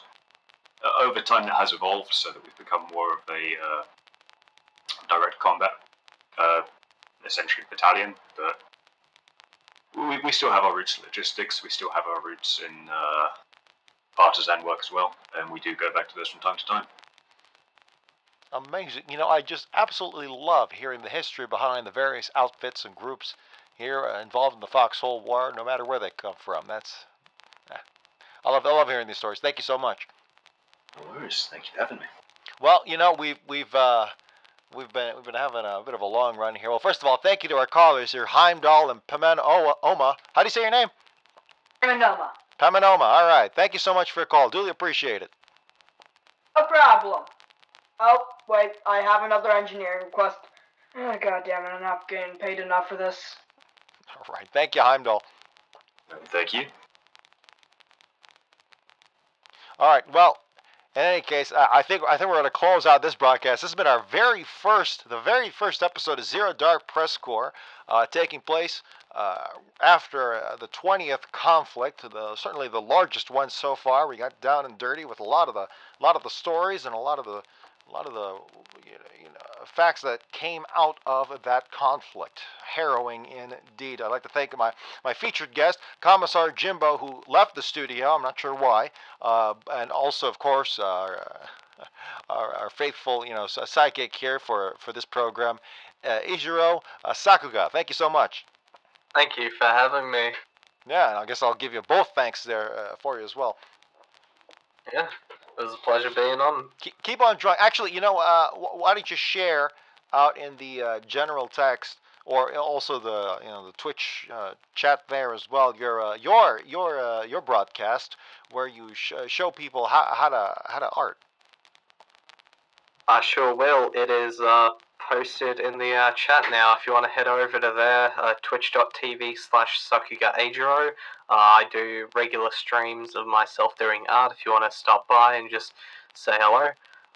It's not got a regular schedule, but whenever you want to.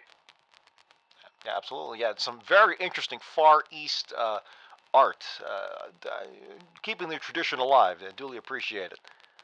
Yeah, the tradition of the great anime of SpongeBob, if I remember correctly from earlier in the stream. Yeah, I'm not familiar too much with the art style, but SpongeBob, I'll definitely have to look at that and enjoy that. I hear that's high art. It was inspired by Journey to the West, I believe. Oh wow. Incredible. I am so unfamiliar with this, but I'll definitely dive deep, and find out what this whole anime thing is all about. But also here, while he's not here, big thanks to Commissar Jimbo, as I mentioned earlier. You can follow his broadcast for the Warden Press, as well as his publications. The Warden Press, The Truth of Callahan, I believe that might be the name. You can definitely get links to those through the links below here, and PressCorps World Headquarters in the Discord. And certainly his broadcast will be starting up soon, so make sure to follow that. Both Commissar Jimbo's Warden Press and RGB Man's Legionary News Network, the colonial equivalent, I guess, here. Both of those are officially endorsed by the PressCorps, and we're proud to do so. Just absolutely incredible contributors to the news media here.